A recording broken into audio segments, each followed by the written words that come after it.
I'm J. Jermaine Bay of Elodian Morris Trading in Monte, Colorado.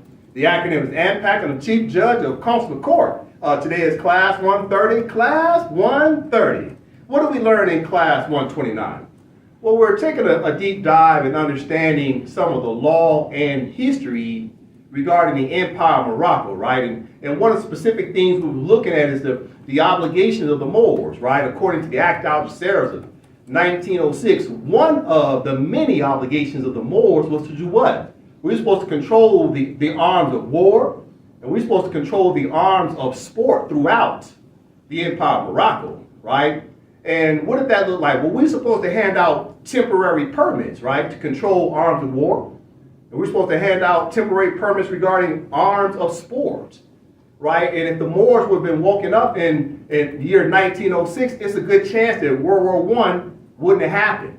You see, it's a good chance the Moors will put back into the proper status to be the sovereign authority over the Empire of Morocco to reign in the order of the Europeans who were constantly infighting, right? Their interstate, right, disputes. That's what they had, interstate disputes amongst each other in the region of Europe. If the Moors would have been woken up in 1906, chances are there wouldn't have been no World War II. Chances are there wouldn't have been a Cold War. Chances are there wouldn't have been a Vietnam War or Korean War. Chances are there wouldn't have been 2 atomic bombs dropped on Japan, right? And those 2 atomic bombs, I believe they was dropped in August 6th and August 9th of 1945, right? And those bombs massacred grandmothers, it massacred mothers, it massacred children, it massacred women who hadn't even given birth to their unborn child. They were pregnant women who died when the United States dropped 2 atomic bombs on non-combative people. That was a human rights violation. How did the United States get away with it? Well, one way they got away with it, they said, oh, it was in a course of war, right? They used war as a guise to get away with human rights violations, right? Well, what's another reason why the United States got away with dropping an atomic bomb, not 1, but 2 on Japan? It's because the United States sat on the Permanent Security Council along with the other Allied forces. And the Allied forces were fighting against the Axis powers. And who was a part of the Axis powers? Japan. So the Allied powers consist of who? It was the United States of America, Great Britain, France, and China, right?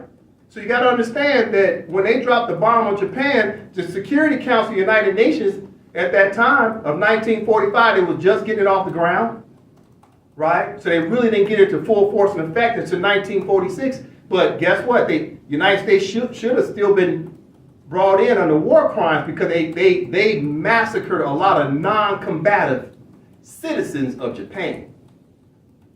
And chances are if the Moors would have been in their proper status controlling the permits of arms, then those atomic bombs, chances are, would have never been dropped on Japan.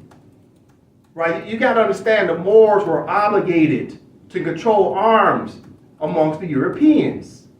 Right? And then the Europeans turn around in the year 1920, France, who was controlling the pen of the Empire of Morocco, because of the Treaty of Fez of 1912, the Sultan gave France immense power over the entire empire, over all the European states.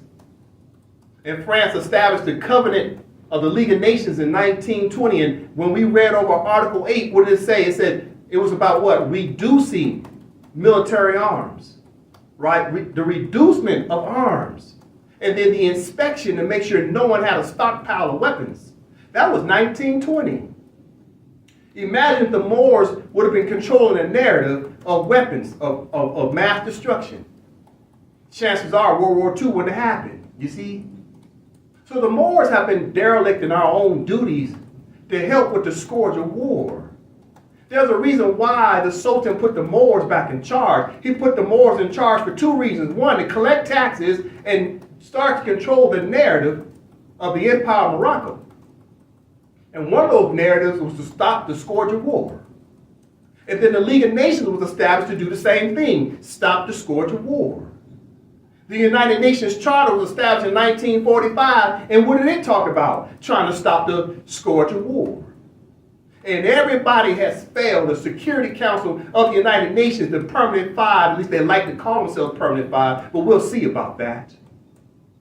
But they had an obligation to stop the scourge of war. And they're the main ones keeping up the belligerence on planet Earth. This is sad. But the Moors treaties are still in full force and effect. So we must understand the Moors have an obligation to assist the world to stop the scourge of war. We have a job to help with the welfare of planet Earth. Therefore, since the Moors were derelict in their duties, even in the year 2007, the United Nations came together to establish the declarations on the rights of indigenous people. And they put in the preamble about the obligation of the indigenous people to demilitarize. Then they set forth in Article 30 on the rights of indigenous people for the indigenous people to do what? To stop the militaries. Not to allow any Europeans or anyone within your land, your territory, to establish any type of military arms. That is up to the Moors to hand out permits. You see, you got to understand what the rights of indigenous people of 2007 in the 21st century, what is it really mandating? You see, the United Nations member states realize that you got to fight this good fight to stop the scourge of war from the inside out. From the inside out and not from the outside in. What do I mean? You see, the Moors get to operate on the inside. We're already in the Empire of Morocco. We're already right within the proximity of the United States. They're our neighbors. We're already here in the continent of the Empire of Morocco. We're already on the inside. So we can start working from the inside out. What do I mean when I say from the inside out? We start to shut down the United States with the permits. They don't abide by Moroccan law and Moroccan regulations in terms of having permits. And if they found without the permit, now they're looking at what? Indictment, right? Adjudication and sentencing guidelines, right? That's what happens. So that's from the inside out. What happens from the outside in? Now other states on planet Earth can assist the Moors from the outside in because they can intervene to assist the Moors. And the Moors will be working from the inside out to stop the Europeans from the inside. Because there's Moors all throughout Europe. There's Moors all throughout the world. So it's the obligation of the indigenous people, the Moors, with their treaty powers, functions, and execution to stop the scourge of war from the inside out. And from the other states on the outside in, they can assist the Moors when they intervene to assist us. So you have to understand, when the rights of indigenous people was drafted, this is why George Bush didn't want to sign it.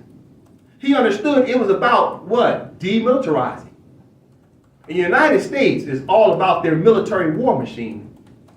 You got to remember now, they passed the Patriot Act in October 2001. What was the Patriot Act all about? After 9/11 happened, the Congress and the Senate turned around and gave 100% of the powers to the President of the United States, right, as Commander-in-Chief to have full powers over the military. Meaning the President of the United States didn't have to go to the House of Representatives to get a budget or anything to get permission to go to war. The President all by himself as Commander-in-Chief under the Patriot Act can go to war by his own decision, his own decree. That's what the Patriot Act was all about. October 2011. So you got to understand, the United States is all about their war machine. This is how they make most of their money. Keeping up what they call organized chaos on planet Earth. And it was the Moors' obligation from the inside out to stop them. And it's the obligation of the other states on planet Earth from the outside in to intervene to assist the Moors.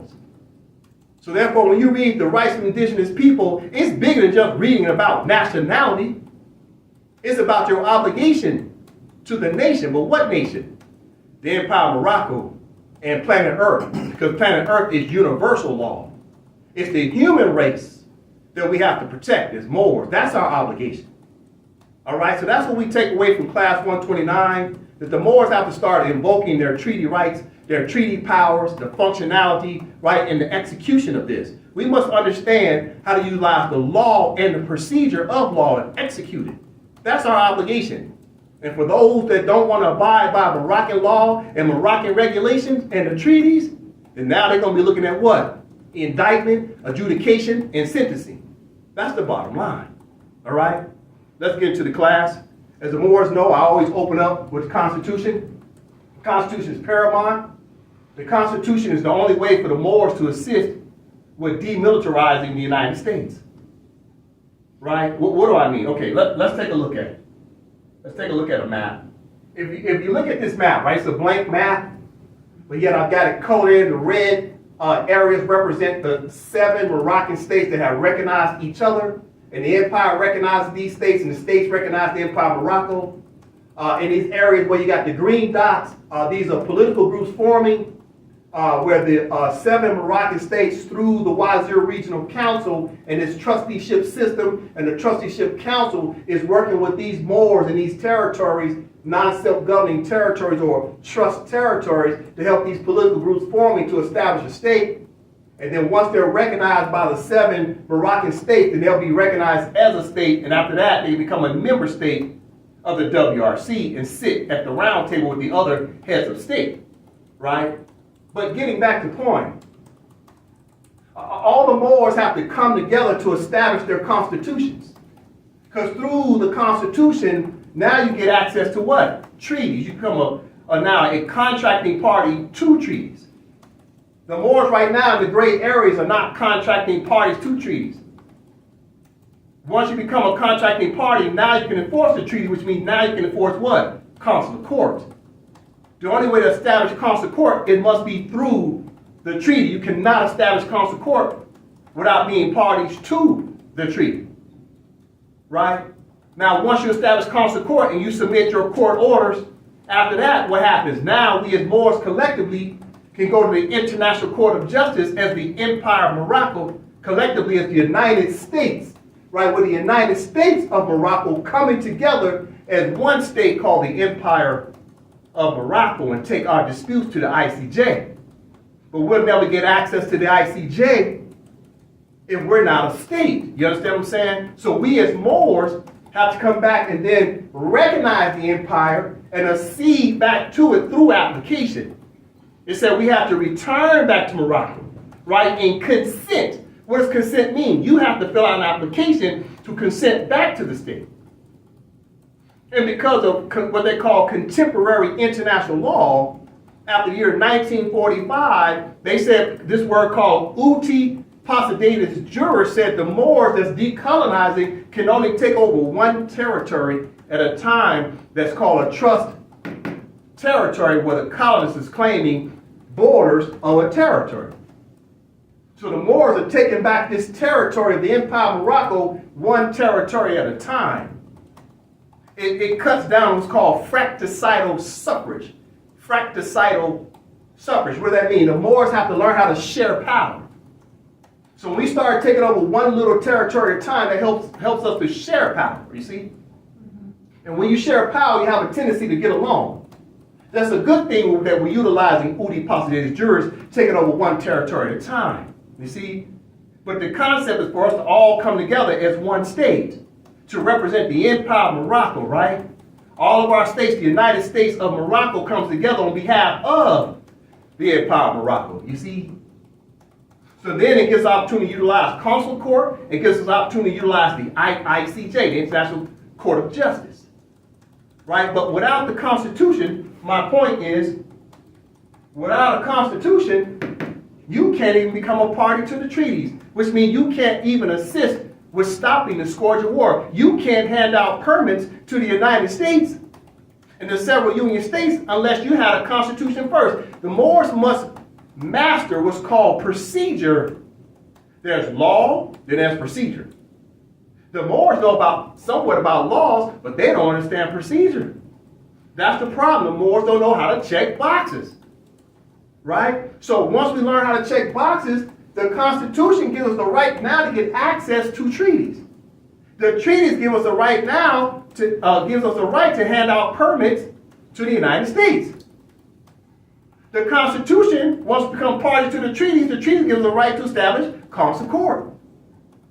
That way, through consular court, we can hand out what? A summons, indictments, right? Adjudication, and sentencing. And then when that does not prevail, we do what next? We go to where? ICJ. But who can go to ICJ? Who's the only person that can petition the ICJ? Well, only states. Well, the Empire of Morocco is a state in itself. Why do I say that? Because the Empire of Morocco is the name on the treaties. It says Morocco, Empire of Morocco. So the Empire of Morocco already exists as a state. But what's the problem? Well, there's no declared de jure centralized government of the Empire of Morocco. I'll say it again. There's no declared de jure central government of the Empire of Morocco. No one is sitting in the seat of Sultan. So therefore, in the meantime, who now is working with the Empire of Morocco? Who's representing the Empire of Morocco at this time as a centralized government? Well, that would be the WRC, right? That would be the Wazir Regional Council as a de facto, listen to me. The Wazir Regional Council is de facto representative of the Empire of Morocco. Why do I say de facto? Because it's a fact that the convention in the Empire of Morocco Wazir Regional Council, which is 111 articles of the convention, that these wazirs, the head of state who sit, these 7 states have a head of state sitting at one round table called Wazir Regional Council, and through that convention, it has set forth a de facto intergovernmental organization that now acts as a representative of the Empire of Morocco. Until what date? Well, until the date that the Moors from there established a constitution that recognizes the Empire of Morocco's central government to be the de jure sitting sultan of the Empire of Morocco. So in the meantime, the Wazir Regional Council's de facto means a fact. It's a fact government. It represents the Empire of Morocco. But as soon as the Empire of Morocco drafts a constitution and now elects a sultan, that sultan will sit in the office to be the de jure head of state. Well, what state? Empire of Morocco. That is the original state. So we're building up to get to that point, one step at a time. That's called what? Procedure. You see? That's procedure. You're building up to get to that point. The first thing we have to understand, what was the law? Well, the law, the treaties recognize who as personalities in the treaty. It recognized the Sultan, the Empire, and the Moxie. That's one side of the contract. Who's on the other side of the contract? Well, that's the 12 signatory powers, commonly known as what? The Christian powers, right? So once you understand the law, the next question is, okay, what's the procedure? How do you get to a point where you establish a de jure central government of the Empire of Morocco? Well, it starts off first what? As what? You have to follow instructions of international law under Udi Posidatus juris and start to build up slowly but surely until all the member states of the Wazir Regional Council then draft a constitution for the Empire of Morocco to recognize a sitting de jure sultan that will then oversee 3 branches of government. The sultan would oversee what? The executive branch, the legislative branch, and the judicial branch, you see, of the Empire of Morocco. That must be understood. We'll talk about that more in detail another day. But that's if you don't even start with a constitution more, that's what you got to understand. Everything starts with the constitution. That's procedure. That's procedure. Moore's got to check the boxes. Right? Okay. As the Moors know, I've been talking about the Charter of the United Nations, 1945. Right now, we're in chapter 14, which is about the International Court of Justice, right? So in this particular chapter, it talks about the powers of the principal judicial organ of the United Nations, right? But what else does the International Court of Justice talk about in chapter 14? Well, it says, okay, let's say 2 states go to the ICJ because they have a contentious dispute. And then one of the parties is the plaintiff, i.e. the claimant, is awarded a suit, right, a judgment. And then the plaintiff, i.e. the claimant, right, who just took who to court? The respondent, not the defendant, but the respondent loses, and now there's a judgment pending against the respondent. And the claimant state is now trying to do what? Try to now get the respondent state to act upon the ruling, right? So what if the respondent state still not adhering to the ruling? Okay, now you go back to the charter, right? Okay, first thing first, we're going to read Article 92, then we'll go down to Article 94. Okay, Nova? Chapter 14, the International Court of Justice. Article 92, the International Court of Justice shall be the principal judicial organ of the United Nations. It shall function in accordance with the Annex Statute, which is based upon the Statute of the Permanent Court of International Justice and forms an integral part of the present charter. All right, so two parties go to the ICJ, and then there's a ruling, and what happens in Article 94 if one of the respondents not adhering to the ruling? What happens? Okay, we follow what? Procedure. Article 94. Okay, Nova? Article 94, 1. Each member of the United Nations undertakes to comply with the decision of the International Court of Justice in any case to which it is a party. 2. If any party to a case fails to perform the obligations incumbent upon it under a judgment rendered by the court, the other party may have recourse to the Security Council, which may, if it deems necessary, make recommendations or decide upon measures to be taken to give effect to the judgment. All right, so in Article 94, it says, okay, once the judgment has been rendered to the party, then what do you do if that the respondent is still not adhering to the judgment? Okay, you go right back to who? You go back to the United Nations Security Council. You petition the Security Council to try to enforce the ICJ judgment. If the Security Council is not willing to assist, guess where you can petition next? To the General Assembly. The General Assembly can get involved. You see? And if the Security Council and the General Assembly has a problem, guess what can happen next? The Security Council can always petition the International Criminal Court, the ICC, to come and assist. Same way they did with Russia, right? The Security Council, the General Assembly, all of them got together, the United Nations, and they petitioned the ICC for the ICC to come in and perform an investigation of Russia. Next thing you know, the International Criminal Court submits what? A warrant for Putin, you see, because he's head of state, for war crimes, etc. You see?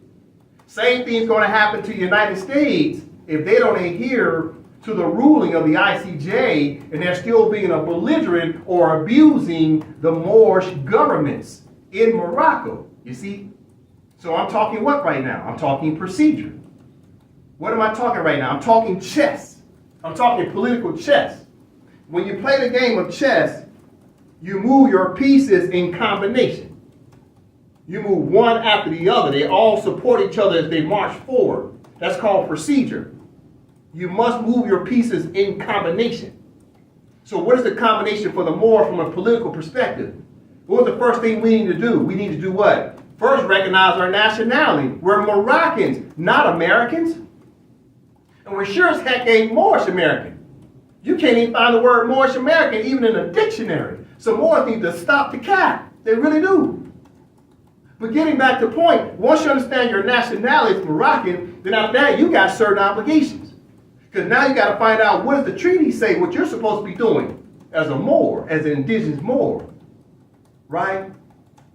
As an indigenous Moor, you start to enforce what? You got to start checking boxes. What's the first box you have to do once you realize you've been colonized? Well, you have to have what? A Declaration of Independence for your Udi Posidatus territory. Then you have to draft the Constitution, deposit said Constitution. Then you have to recognize the charter through a session. Those are just some of the procedures. Once you establish a Constitution and deposit the United Nations in according to Article 102, what can you do next? Now you can start to govern. You can establish consular court. Consular court then, if there's a dispute that's petitioned the consular court issues what? A ruling. If that ruling does not prevail, guess what you can do next? Go straight to the United Nations and petition their committees, such as the General Assembly or Security Council, or you go directly to the ICJ, if not both, right? because Security Council and the General Assembly can petition the ICJ to come in to assist with a dispute. And we will never ever get to that point of moving our political chess pieces in combination if we don't even start with the Constitution. How can we ever get a ruling from the ICJ and then petition the Security Council and the General Assembly if we didn't even start with a Constitution? So as you can see, you got to do one thing before you do the other. It's procedure of law. And this is where the Moors have to learn. We have to deplete our learning curve quickly. All right? Okay, so speaking of the ICJ, all right? Today we're going to go over a court case of France versus United States of America, right? Because Moors should master this case. This case points out where the Moorish government was derelict. It'll point out where the Empire of Morocco was derelict in their duties, right? And it'll also point out why the United States of America ended up still having jurisdiction over Moors. So it's going to point out the good, it's going to point out the bad.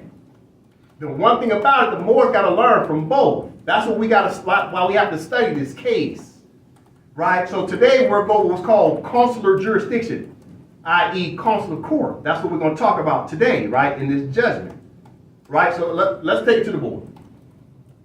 So right now we're going to Charter of the United Nations, of Chapter 14, Articles 92 through 96. It's about the International Court of Justice. We're going to now go over what? France versus the United States of America, dated 27 August 1952.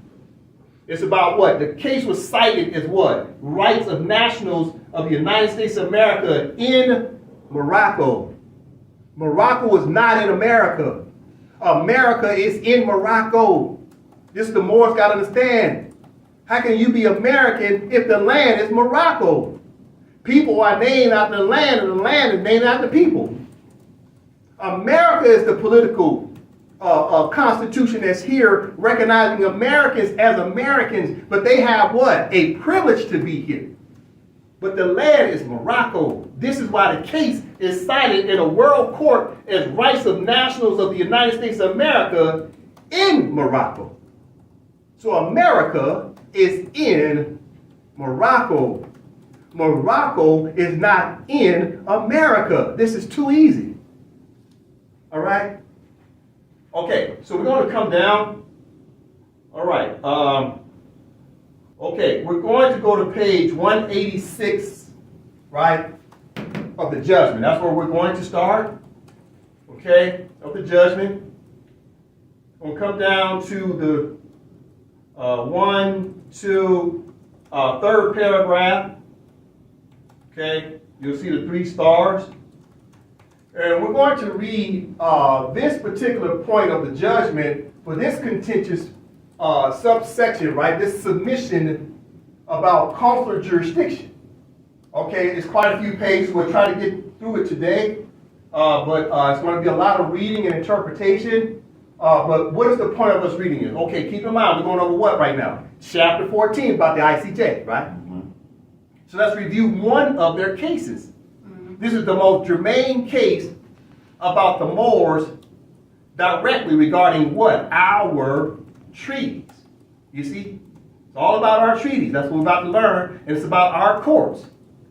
So you're going to watch France and the United States of America sitting there arguing with each other and utilizing Moorish treaties to make their legal arguments. Moorish treaties to make a European argument. But yet the Moors wasn't there in 1952. Not 1852, 1952. You gotta understand how important that is. That's less than 100 years ago. Most of our parents was born around 1950s. So you gotta understand what's happening here. This is a recent case. And the Moors don't study it. This is shameful that the Grand Sheiks and the black community, the HBCUs, they don't study it. NAACP don't talk about it. The Nation of Islam don't talk about it. The Grand Sheiks of the temples don't talk about it. The civic Moors don't talk about it. This is shameful. This case is directly talking about us, not indirectly, but directly talking about us. They're going to refer to us in here as proteges. Keep that in mind. They're going to refer to us as proteges. We'll talk about that, okay? All right, so let's go ahead and get an understanding right off the top. What's the brief? Okay, we're going to find out what gave the United States of America civil and criminal jurisdiction over Moors. It's going to be discussed in here. And you're going to find out it was the treaties that gave them a right, as well as the Moors themselves, by their own consent and acquiescence, the Moors have allowed the United States of America to maintain their civil and criminal jurisdiction over the Moors in Morocco. You're going to learn that. All right? So we need to find out what's the problem, and then how do we fix it? Right? Okay, let's take it from the top. No.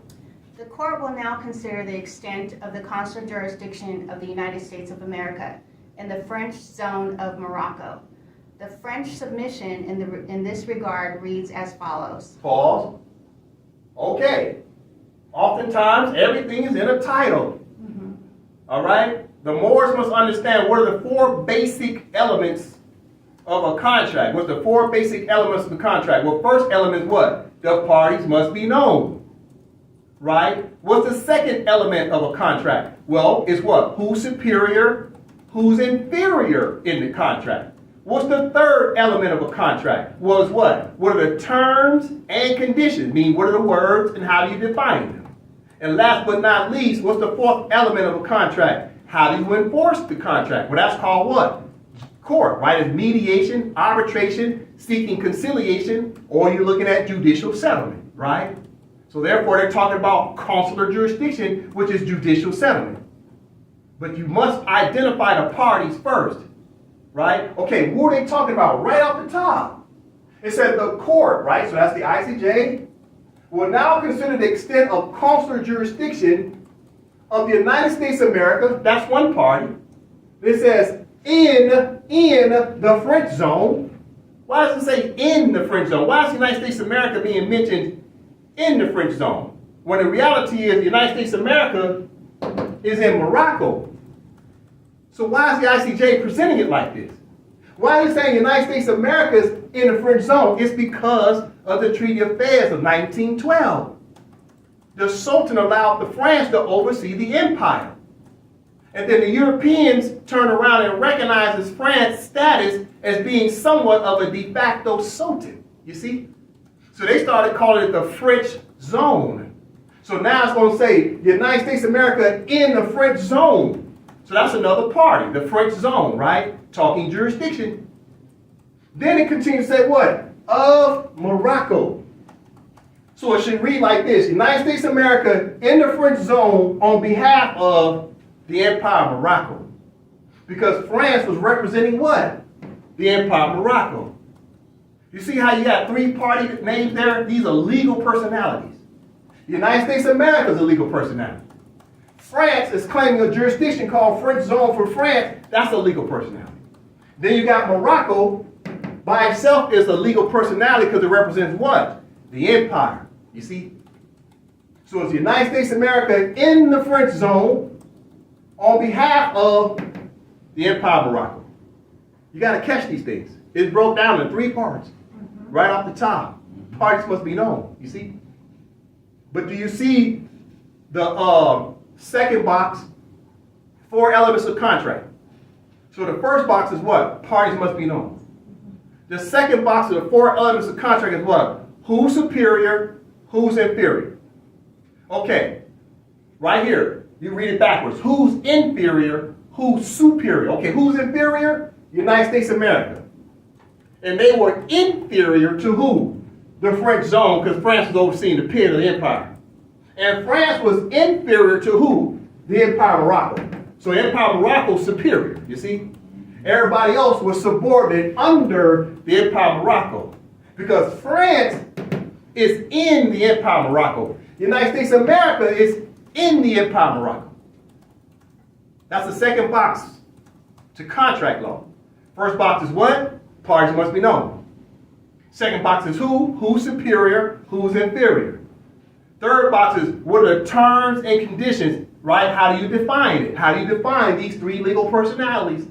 Last but not least, how do you enforce a contract? What's called what? Consular jurisdiction. That's the court. You see what I just did? Yeah. 4 elements. That's just that easy, just from the title alone. This is what Moors got to study.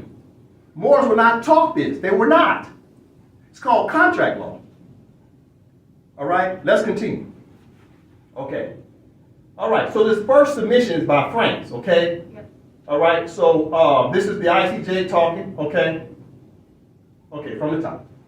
That the privileges of the nationals of the United States of America in Morocco are only those which result from the text of Articles 20 and 21 of the Treaty of September 16th of 1836, and that since the most favored nation clause contained in Article 24 of the said treaty can no longer be invoked by the United States in the present state of the international obligations of the Sharifian Empire, there is nothing to justify the granting to the nationals of the United States of preferential treatment, which would be contrary to the provisions of the treaties. Pause. Okay, so this was France's submission. From the top it says that the privileges of the nationals of the United States of America in Morocco are only those which result from the text of Articles 20 and 21 of the Treaty of September 16, 1836, right? Treaty of Peace and Friendship. Mm-hmm. And that since the most favored nation clause, right? We'll talk about that a lot today. The most favored nation clause, right? What is that? That means that all the 12 signatory powers get to be treated equally, right? There can't be no inequality amongst the 12 signatory powers.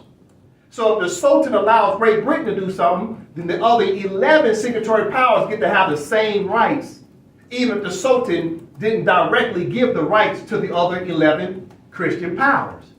So if the Sultan gives one powers to do something, privileges or rights, he got to give it to all of them. You see? This is what's called the most favored nation clause, right? So it continues to read. It says, since the most favored nation clause contained in Article 24 of the said treaty can no longer be invoked by the United States in the present state of the international obligations of the Sharifian Empire. You see right there? France is saying even the United States is obligated to what? The empire. You see that right there? Mm-hmm. If France is obligated to the empire, the United States is obligated to the empire. You see that? Obligations? That's a very powerful word in law. Obligation is obligations. You see? Responsibilities. Right? So what's the point here? Why is France saying this whole most favored nation clause is not applicable to the United States anymore?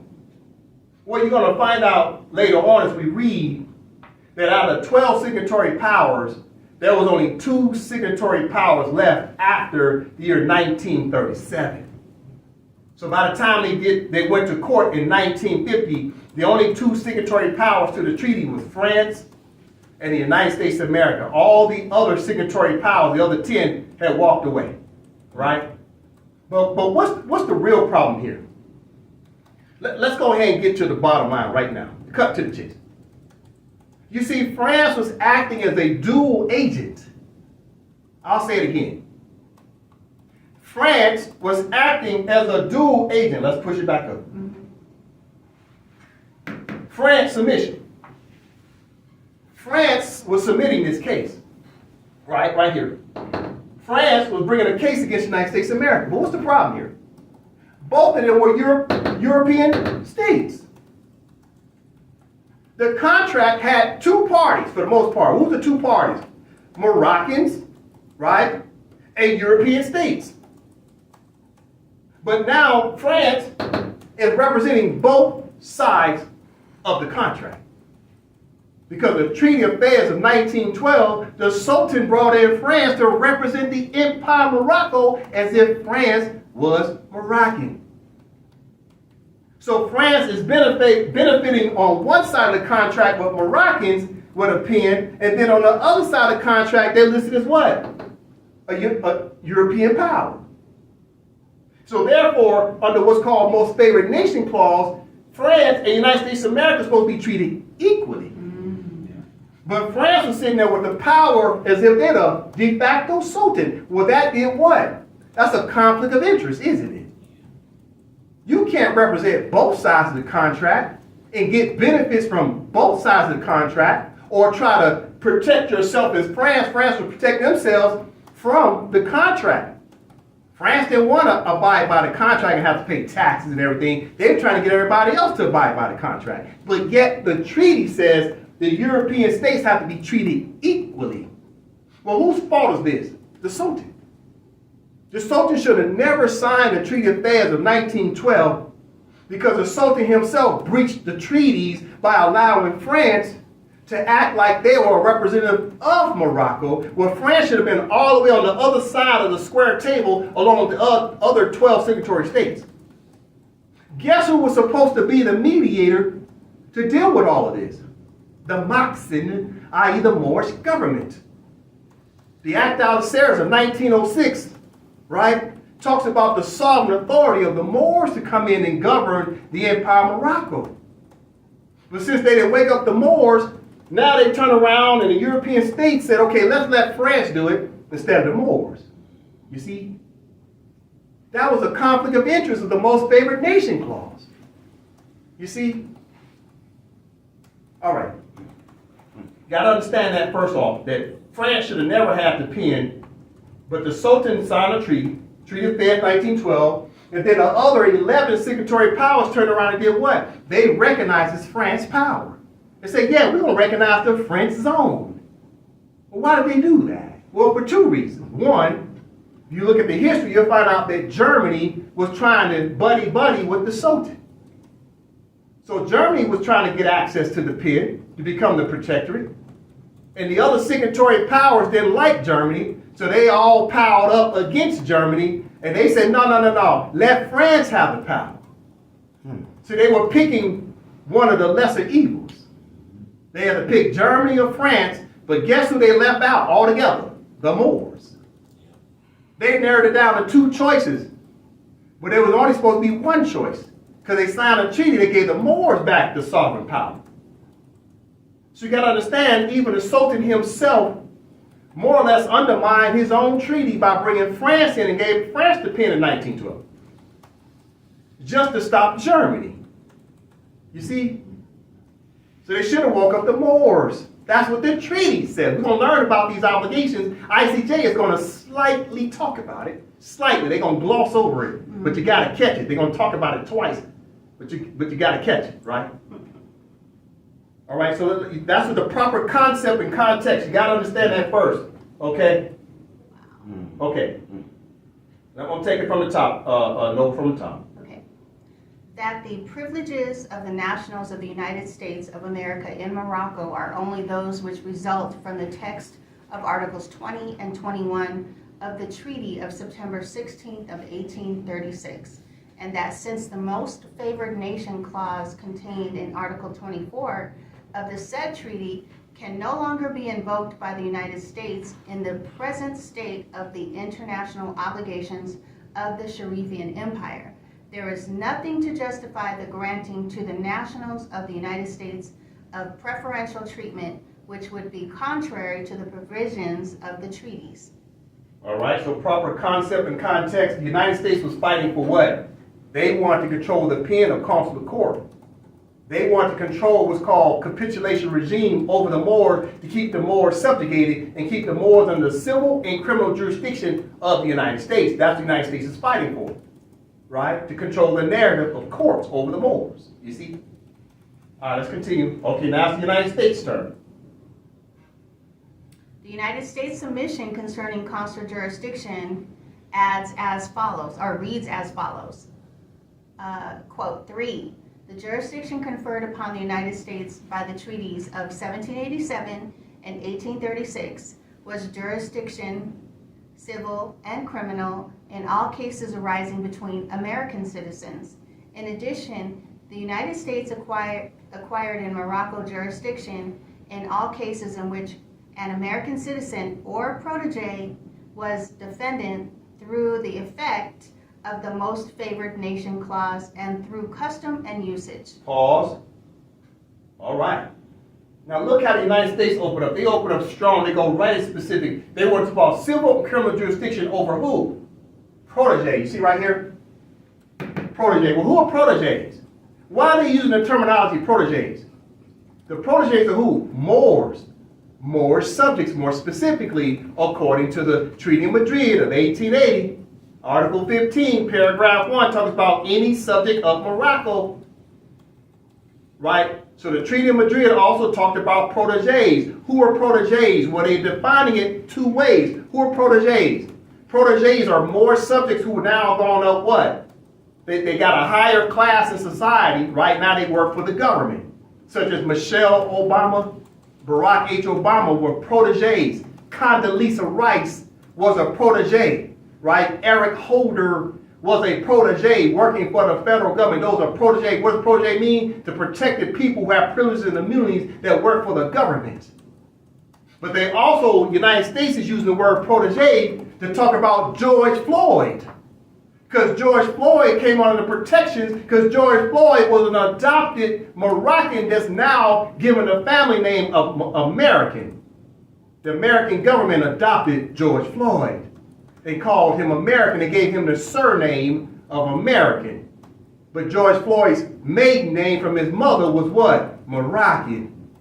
So now the United States, with this codified language, is calling all the Moors protege. But wait a minute, let's go to a reference point so I can make more clarity of this. All right, what do I have up here? This is Public Law 856. The more you know about this, you can look it up, right?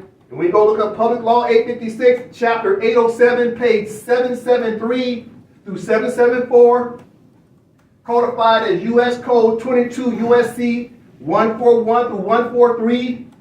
Or you can look at statute 8 stat 484 34 stat 2905, right? Reference points. Okay, what is this about? Okay. And as you can see, I got the AA 222141 that's connected to the Department of Justice that says more subjects come under the civil and criminal jurisdiction of the United States and the several Union states. All the Moors who keep using AA 222141, that's about the Department of Justice, and the feds have jurisdiction over you. You see that? That's what that's connected to. That's the Moors got to understand. You are recognizing their civil and criminal jurisdiction over you every time you use AA 222141. The more need to know that. Okay, let's get back to the point. Right here, we're going to start at the top. We're going to read down. We're going to find out the party names, right? Who is the United States calling a protege? Okay, from the top, Brother Drake.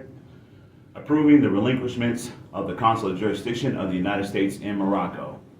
Whereas the laws of the United States invest the ministers and consuls of the United States in certain countries, including Morocco, with judicial authority so far as the exercise of the same is allowed by treaty with such countries and in accordance with usage in such countries, and whereas the consuls of the United States in Morocco are permitted to exercise jurisdiction over American nationals under the treaty between the United States and Morocco signed September 16, 1836, and the Act of Algeciras signed April 7, 1906, and the exercise by custom and usage the same jurisdiction over subjects of Morocco or others who may be designated as proteges under the Convention of Madrid signed July 3, 1880, and. All right, so who are the parties of the treaties? It's talking about subjects, right? So you got subjects, right? What type of subjects? Well, subjects of Morocco. That's the more subjects, right? The more subjects of Morocco, right? But they also call them what? What else do they call them? They call them proteges. Proteges, right? So the United States of America is invoking treaties to say they have jurisdiction, right? Jurisdiction over proteges, and they got jurisdiction over who? Subjects of Morocco. You see that? So instead of them saying subjects of Morocco or Moorish subjects, they just going to keep saying protege, protege, protege, because they don't want to say more out loud in the case, because they know the case is going to become what? Public. So they don't keep using codified language that nobody knows who the heck is these proteges you're talking about, because they know people don't read. You see? This is what Moors got to understand. So what else about the word subject? Okay, what about subjects of Morocco? Okay, for point of interest, now you go over to what? This is the United States of America and the United States Constitution, right? Article 3, Section 2, Clause 1 talks about who? Subjects. Subjects. Citizens or subjects. You see that? And the subjects of who? Proteges. The subjects of who? More subjects. This is in the United States Constitution, Article 3, Section 2, Clause 1, that your Moorish master teachers ain't told you about. They ain't told you about this word subject. That's who the Moors are. That was Dred Scott, right? Dred Scott was not what? A citizen. That's why he was plaintiff in error. He couldn't bring a suit to the Supreme Court. Because he was what? A subject. But subjects are what? Moroccans in Morocco. You see? Listen. So the dispute is between who? Between Article 3, Section 2, Clause 1, the United States talking about their domestic constitution. They don't have nothing to do with more. It says between citizens or subjects. Contentious disputes between citizens or subjects. And the subjects had a right to do what? Petition what? Consular court. But they didn't want to tell Dred Scott that he's Moroccan, because then he would have had the right to petition consular court because he was an American. So he couldn't use an American court, you see? Got to catch what's happening. Okay, getting back to the case. So right here, it says right here, Section 3, the jurisdiction conferred upon the United States by the treaties of 1787 and 1836. Listen, when was the Dred Scott case? 1856. So the United States right here is talking about a treaty of 1836, 20 years before Dred Scott. And they already knew that Dred Scott was what? A protege, right? So listen, I'm going to take it from the top. Section 3. The jurisdiction conferred upon the United States by the treaties of 1787 and 1836 was jurisdiction civil and criminal in all cases arising between American citizens. Why didn't they say the other party name? Why didn't they say between American citizens? Well, who's the other party? Moors. But then they continue. They say, in addition, the United States acquired in Morocco's jurisdiction in all cases in which an American citizen or protege was defended through the effect of the most favored nation clause and through custom and uses. This United States thing. So they got Americans and they got Moroccans. You see that? Between. This is what I've been trying to tell the Moors. You can't be both sides of the contract. You can't say, I'm Moorish American. You can't say, I'm Moorish protege, Moorish American. It's two different parties. Either you're American or you're Moroccan. That's it. You have to choose between. There's a world court pointing out distinctions between two legal personalities. You see that? But what have Moors done? They've intermixed the two. They created a hybrid called Moorish American, and that's why Moorish American is not in the dictionary. You know another reason why Moorish American is not in the dictionary? Then it would have to have what? An 8 parts of speech. You know what's going to be next to the word Moorish American in the dictionary? Adjective. Adjective. Mm-hmm. It's describing who? The Moor. But the Moor is what? Moroccan. That's the real nationality. So it's like saying Blackamoor. Moorish American is equivalent to saying Blackamoor. You see? So this hybrid that Moors created, Moorish American, not only is it not defined in any dictionary, it's actually an adjective. It's not a noun. So how the heck can it be a nationality? Because nationality is a noun. This is why none of the Moorish Americans have petitioned any of the dictionary companies to put the word Moorish American in the dictionary, because they know it will be listed as adjective, just like the definition of black. Let's continue. From the top. Brother Greg. All right. The United States submission concerning consular jurisdiction reads as follows. Number 3. The jurisdiction conferred upon the United States by the treaties of 1787 and 1836 was jurisdiction, civil and criminal, in all cases arising between American citizens. In addition, the United States acquired in Morocco jurisdiction in all cases in which an American citizen or protege was defended through the effect of the most favored nation clause and through custom and usage. Such jurisdiction was not affected by the surrender by Great Britain in 1937 of its rights of jurisdiction in the French zone of Morocco. Such jurisdiction has never been renounced expressly or impliedly by the United States. It is common ground between the parties that the present dispute limited to the French zone of Morocco. It is on this ground that has been argued. The court cannot, therefore, pronounce upon the legal situation in other parts of Morocco.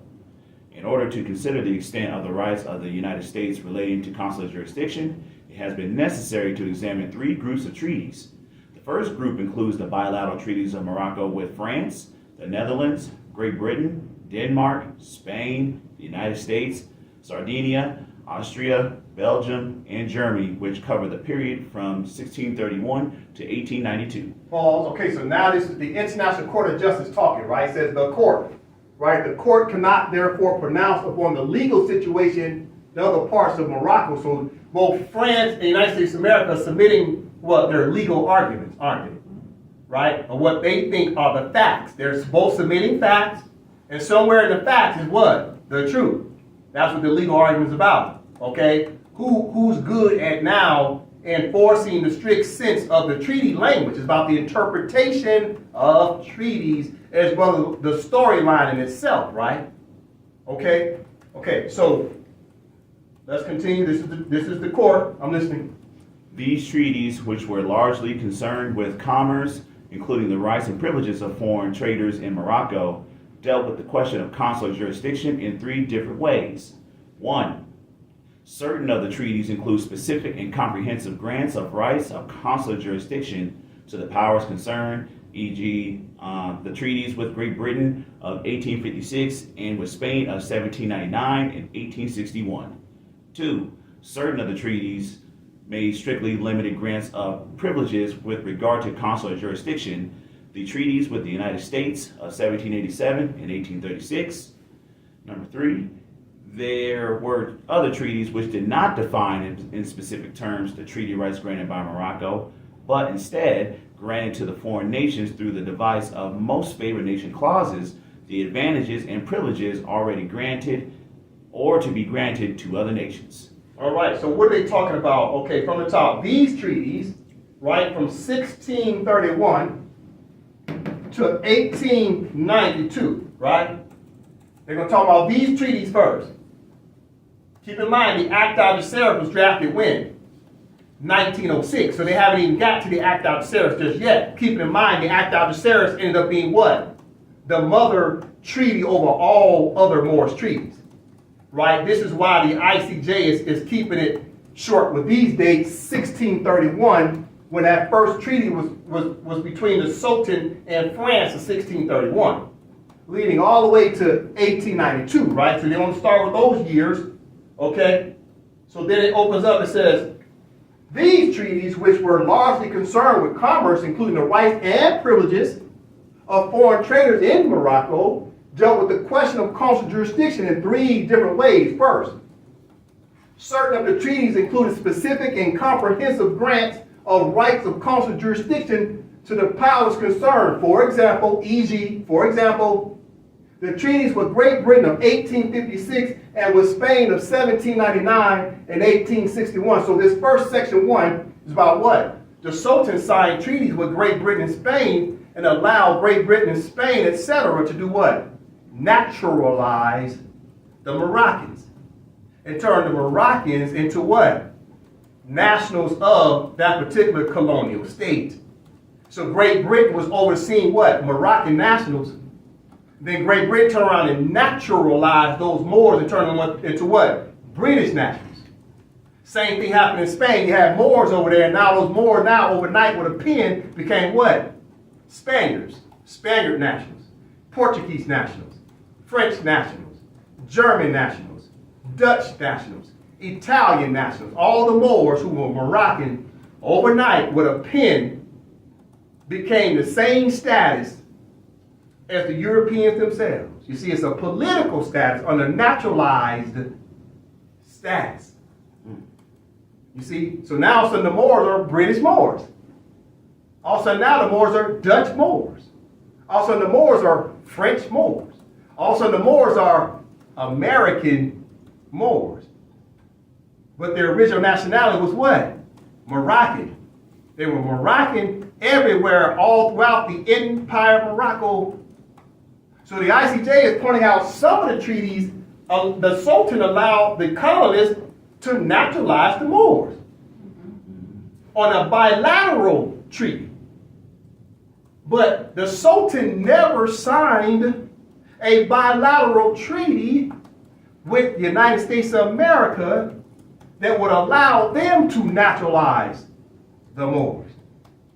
However, the Sultan signed multilateral treaties with the Europeans that allowed all the Europeans to naturalize the Moors. So the ICJ said, well, we're looking at bilateral treaties and we're looking at multilateral treaties.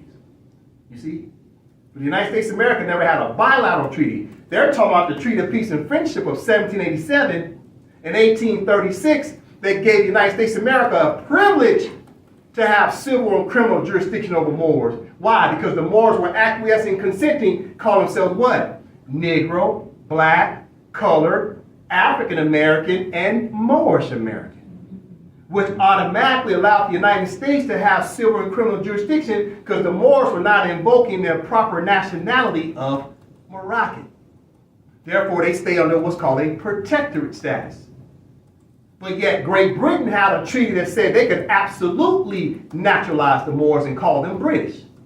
The United States did not have a treaty that gave them permission to naturalize the Moors in a bilateral treaty. They didn't get permission until they signed what? The multilateral treaty of the Treaty of Madrid of 1880. Article 15 then allowed the United States of America to naturalize the Moors. You got to understand what the ICJ is looking at. They're looking at bilateral treaties and multilateral treaties. Okay, I'm being redundant for a reason. Okay? Let's continue. Brother Drake.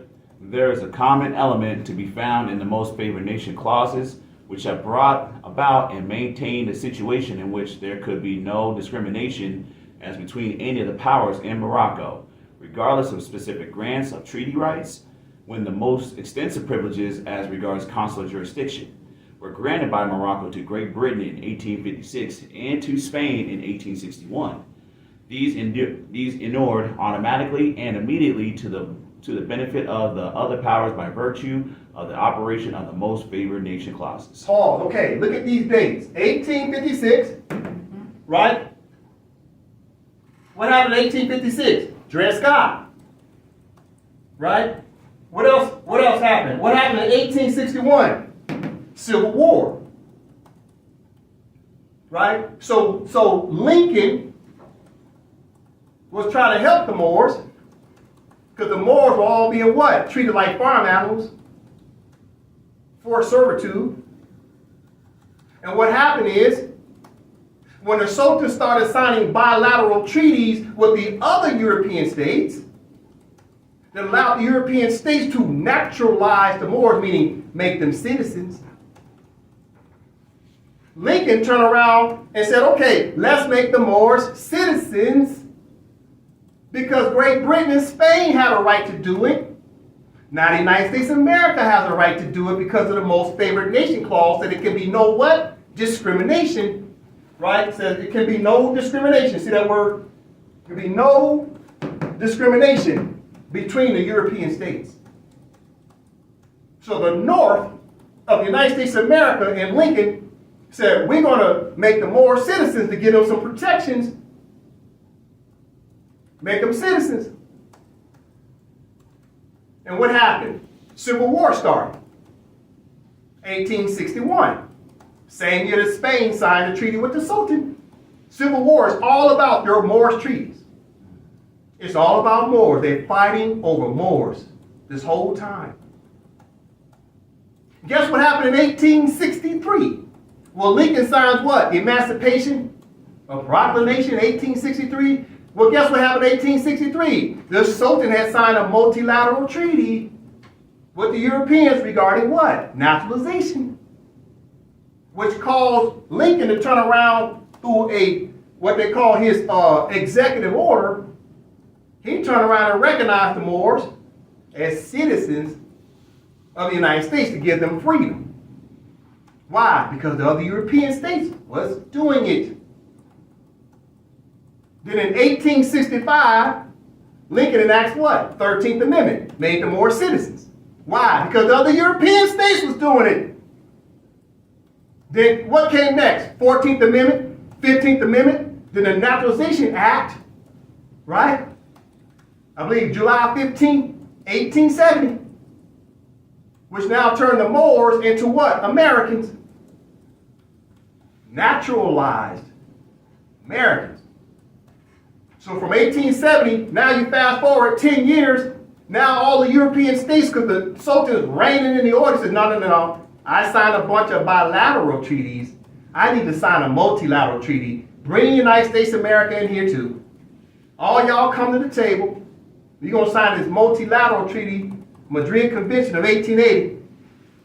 In Article 15, Section 2, is going to give you a right to keep these Moors naturalized if they consent and acquiesce and don't return to Morocco and pledge their allegiance back to the Moroccan state. That means the United States of America can deem these Moors as Americans. Great Britain could deem the Moors as British. France could deem the Moors as French.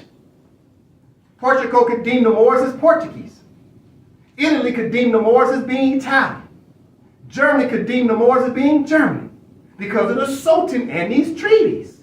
This is what we got to understand. Now, I'm pausing here for a minute. All of this is because of your Moorish treaties. They're fighting over the Moors. Okay, let's continue.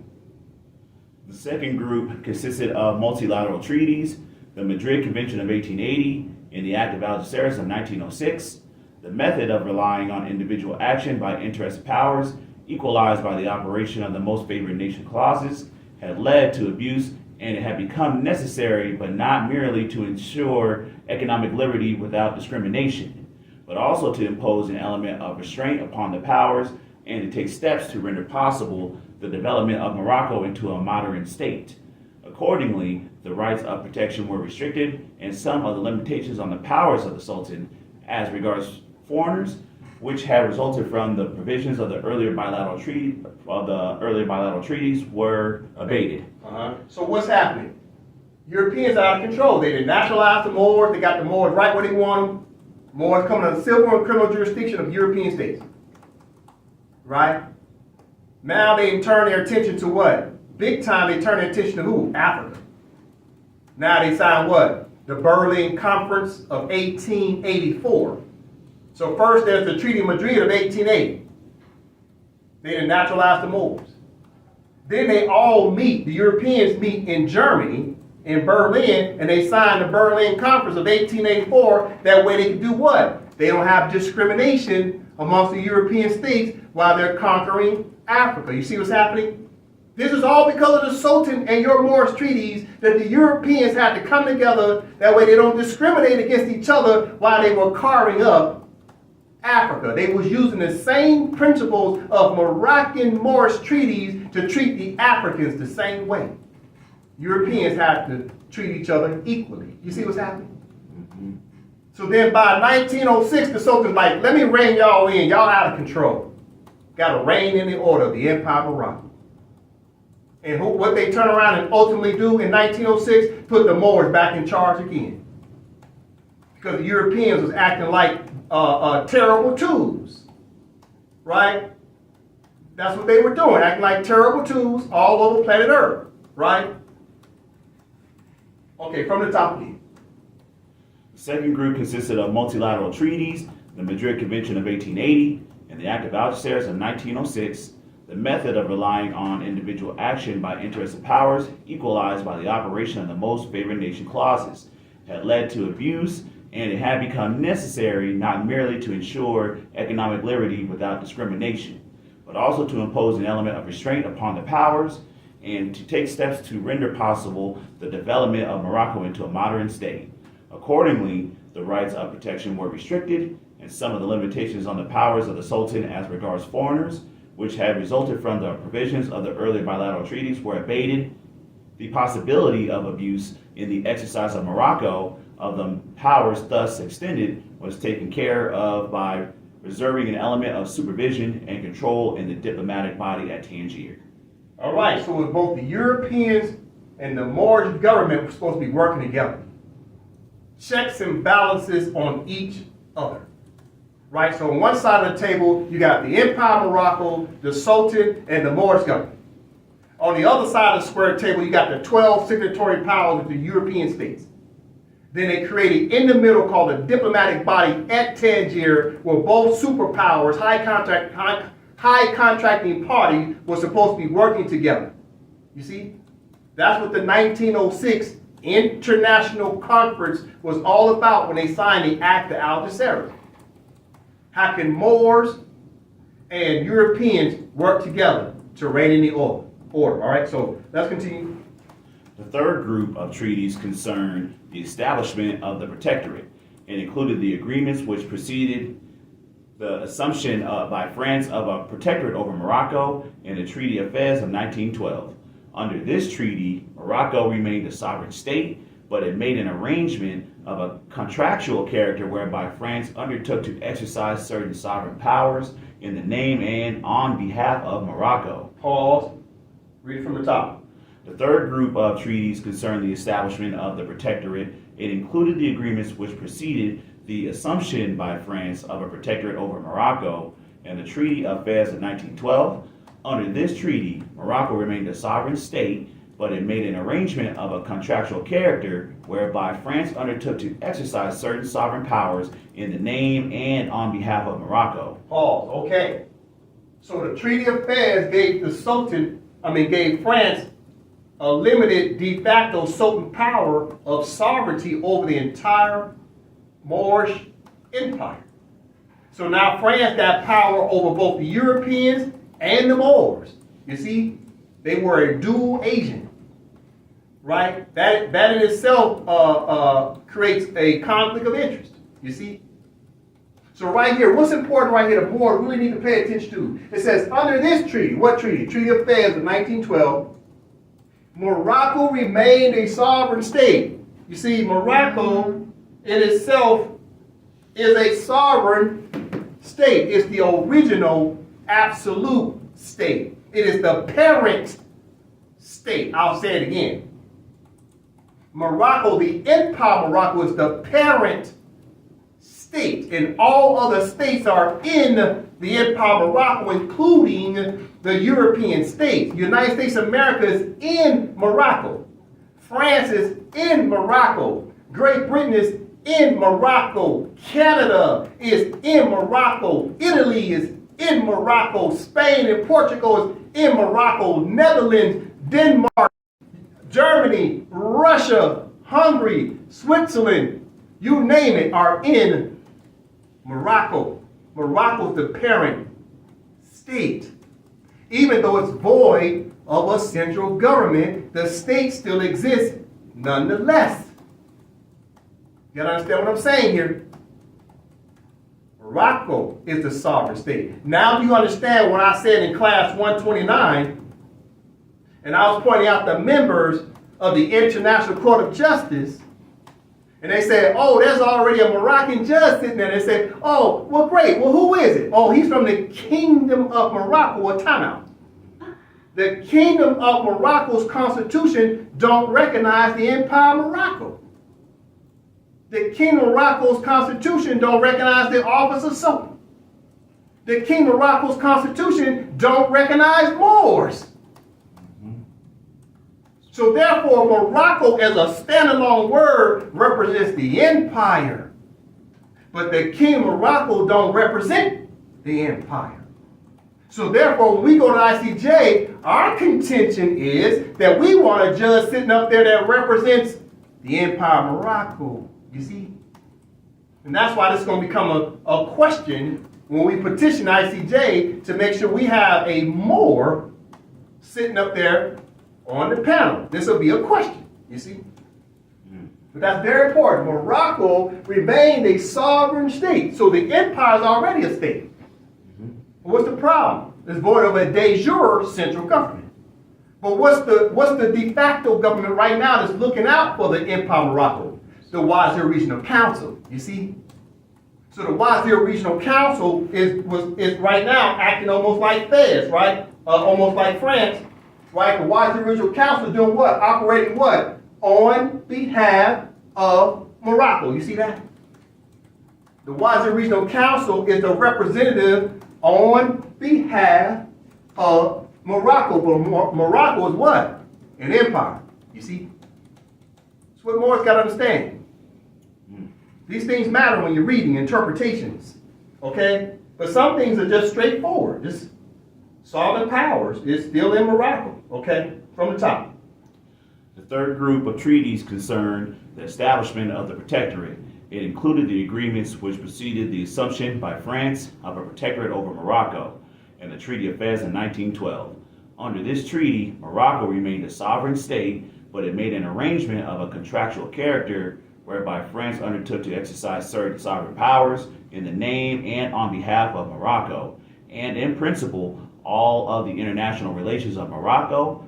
France, in the exercise of this function, is bound not only by the provisions of the Treaty of Fez, but also by all treaty obligations to which Morocco had been subject before the protectorate, and which have not since been terminated or suspended by arrangement with the interested states. You see?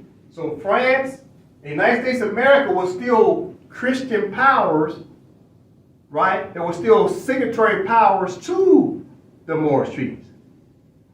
So France is acting as a dual agent. They on one side of the contract represent Moroccans, and on the other side of the contract, they were a European power. They playing both sides, you see? This created a conflict of interest. All because they didn't want to do what? Wake up the Moors, you see? Because they had spent so long subjugating the Moors. They're like, do we really have to wake up the Moors?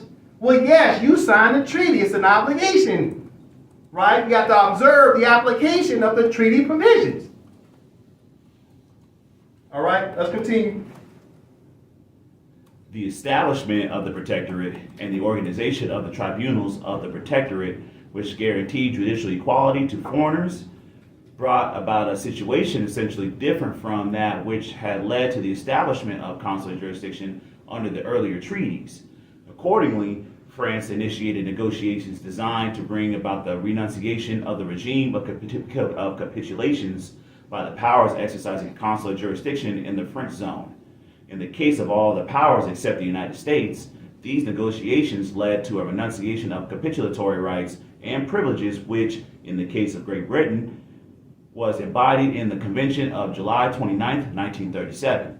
In the case of the United States, there have been negotiations throughout which the United States have reserved its treaty rights. All right, so right here, the ICJ is pointing out that the protectorate, the Treaty of Fez of 1912, right, which guaranteed judicial equality of two foreigners, meaning France was supposed to come under the treaty and the Moors supposed to govern over France, but now France is governed over Moors and the empire. So the ICJ says right here that Treaty of Fez of 1912 brought about a situation essentially different from that which had led to the establishment of consular jurisdiction under the earlier treaties. You see, ICJ said, look, this whole Treaty of Fez thing kind of threw a monkey wrench in everything. France is representing both sides of the contract. So now the ICJ is looking at this kind of sideways like, man, we got to use some serious interpretation here. Right, we got to use what they call academics, which is they got to use some type of common sense and reasoning instead of looking at this in a strict sense, because they ain't never seen a party represent both sides of the contract. This is the same thing that the ICJ would tell the Moorish Americans. Excuse me, Moorish Americans, do you realize you're claiming both sides of the contract? You claim to be both Moroccans and Americans. This is ridiculous. All right. Continue. The French submission is based upon the treaty between the United States and Morocco, of September 16, 1836, and it is common ground between the parties that the United States is entitled to exercise consular jurisdiction in the case of disputes arising between its citizens or protégés. There is therefore no doubt as to the existence of consular jurisdiction in this case. The only question to be decided is the extent of that jurisdiction in the year 1950 when the application was filed. Pause. Okay. What is the ICJ saying here? The French submission, right, the French argument, is based upon the treaty between the United States and Morocco. See, between. Those are two separate states. Morocco is a state, and the United States of America is a state. This is a between two separate parties. So it says, between the United States and Morocco of September 16, 1836, Treaty of Peace and Friendship, and it is common ground between the parties that the United States is entitled to exercise consular jurisdiction. So who are the parties? That's France and the United States of America at this suit, right? So France is saying, well, we recognize the United States has some consular jurisdiction powers, but now that all the other Christian powers took their names off the treaties, now the United States can't claim the most favored nation clause because there's no more European signatures on the treaties. Once all the Europeans took their signature off, the United States can't say, well, we get the same rights as them. Well, ain't no more them. They all took their names off the treaties except for France and the United States. The United States is there arguing saying, France is a European power, and France is saying, no, we switched up on you, homie. Yeah, we joined the other team. We're de facto Moroccans now. You see? So ICJ is saying, oh my God, the Sultan had let France come in here and act like Moors and act like Moroccans and act like Frenchmen. That's powerful. They represented both sides of the contract, and the ICJ is looking at this mishmash that the Sultan has created and France has created, and all the 12 signatory powers, the Europeans accepted France's status. This is one big mishmash. It's all just a bunch of BS just to keep the Moors from having their pen. You see what they got themselves into? So it says right here from the top, the French submission is based upon the treaty between the United States and Morocco of September 16, 1836, and is common ground between the parties that the United States is entitled to exercise consular jurisdiction in the case of disputes arising between its citizens or protégés. You see that? Americans or Moroccans. You see that? But now the Moroccans have been turned into what? Americans. You see? But they don't want to say Moorish subjects. They don't keep saying protégé. You got to catch that. But what's most important here? It keeps saying what? Between two legal personalities. Therefore, Moors are not Americans by pedigree. You are American by naturalized status. You've been adopted by Americans. Your last name is the surname of your adopted mother. You got to go back to your biological mother, which is Moroccan. That's what you got to understand. Until then, the United States is claiming you as being American. This is why they got civil and criminal jurisdiction over you. Continue. There is therefore no doubt as to the existence of consular jurisdiction in this case.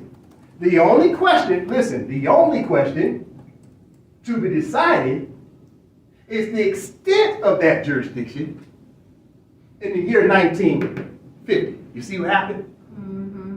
So in 1950, they're looking at it because guess what? First of all, France still had the pen over the Empire of Morocco, and the Moors were still asleep. Moors would run around talking about they're Moorish Americans. Moors run around saying they're part of the Nation of Islam, so they're the proud black man. Moors run around saying they was Negro. Moors run around saying they're black. Moors run around saying they're colored. Moors run around saying they Baptist. Moors run around saying they Jehovah's Witness. Moors run around saying they're Hebrew Israelite. Moors run around saying they're Indian. Everything but what? Moroccan. So here we're now in 1950, and the Moors are still acquiescing and consenting to come under the jurisdiction of the United States because Moors don't know their true nationality, because all the Moors, no matter what misnomer they gave themselves, all of them suffer from cognitive dissonance, thinking they're someone that they are not. So the ICJ is like, the only question left is, how much jurisdiction does the United States of America have? Because they're not entitled to have full jurisdiction over Moors, because Moors are the indigenous people of the land. So the ICJ knew the Moors have a right not only to declare their independence, but they also have a right to do what? Invoke their treaties and then oversee the consular court for the Moors to sit on the panel as judges in the consular court. But in 1950, the Moors still run around talking about their powers are derived through a temple. They run around saying the temple is a nation and it's some type of autonomous political status where they have some type of Moorish American nationality, but Moorish American is not even in a dictionary. Moorish American, especially with a hyphen, is definitely an adjective. There's no treaty on planet Earth that recognizes Moors as being Moorish American, because Moorish means Moroccan. American means American. You claim to be Moroccan American, and those are two separate parties in the contract. So in 1950, because of the Moors' foolishness, calling themselves Moorish American, African American, black man, etc., and then the foolishness that Taj Sharif Bey turned around and told the Moors, yeah, you're the white man. What do you mean I'm the white man? Yeah, man, see, that's a political status. You got to understand politics, you the white man. What do you mean I'm the white man? Oh, yeah, see, you white person. Go look in the Black's Law Dictionary. You a white person. No, you're Moroccan. You ain't white man. You ain't black man. You're Moroccan. That's your nationality. We have been deceived as a people. You have to remember that good brother Farrakhan been sitting in the seat since 1975. He's been sitting there for nearly 50 years calling people black. You got to remember Taj Sharif Bey been sitting in the seat since 1980, nearly 50 years calling people Moorish American. Both Farrakhan and Taj Sharif Bey have delayed the Moors justice. And I ain't blaming just them two. You got the NAACP calling people colored people. You got the HBCUs calling people black. Ain't no such thing as historical black. Black's an adjective, not a noun. It's a lot of blame to go around. But we got to fix this. So in 1950, the ICJ said these Moors ain't woke up yet to sit in their own judge panels to oversee the foreigners, to bring indictments, adjudication, and sentencing of foreigners. Look, so right there, ICJ says the only question to be decided is the extent of that jurisdiction in the year 1950 when the application was filed by the two disputing parties. France brought a case to the ICJ in 1950. The judgment came out in 1952. To this very day, Moors still run around calling themselves a misnomer, a non-begue. This is sad. We're in the year 2023, about to be 2024, and the Moors still don't get why they still come under civil and criminal jurisdiction of the United States of America. This is what the United States is arguing over. Can they maintain jurisdiction? Can they maintain jurisdiction over who? Proteges, which are Moors. This case came out in 1952. Why isn't anybody teaching the Moors about this? Why aren't they talking about this at the HBCUs? Why aren't they talking about this at the NAACP? Why isn't the Nation of Islam talking about this? Why don't they talk about this on the BET network?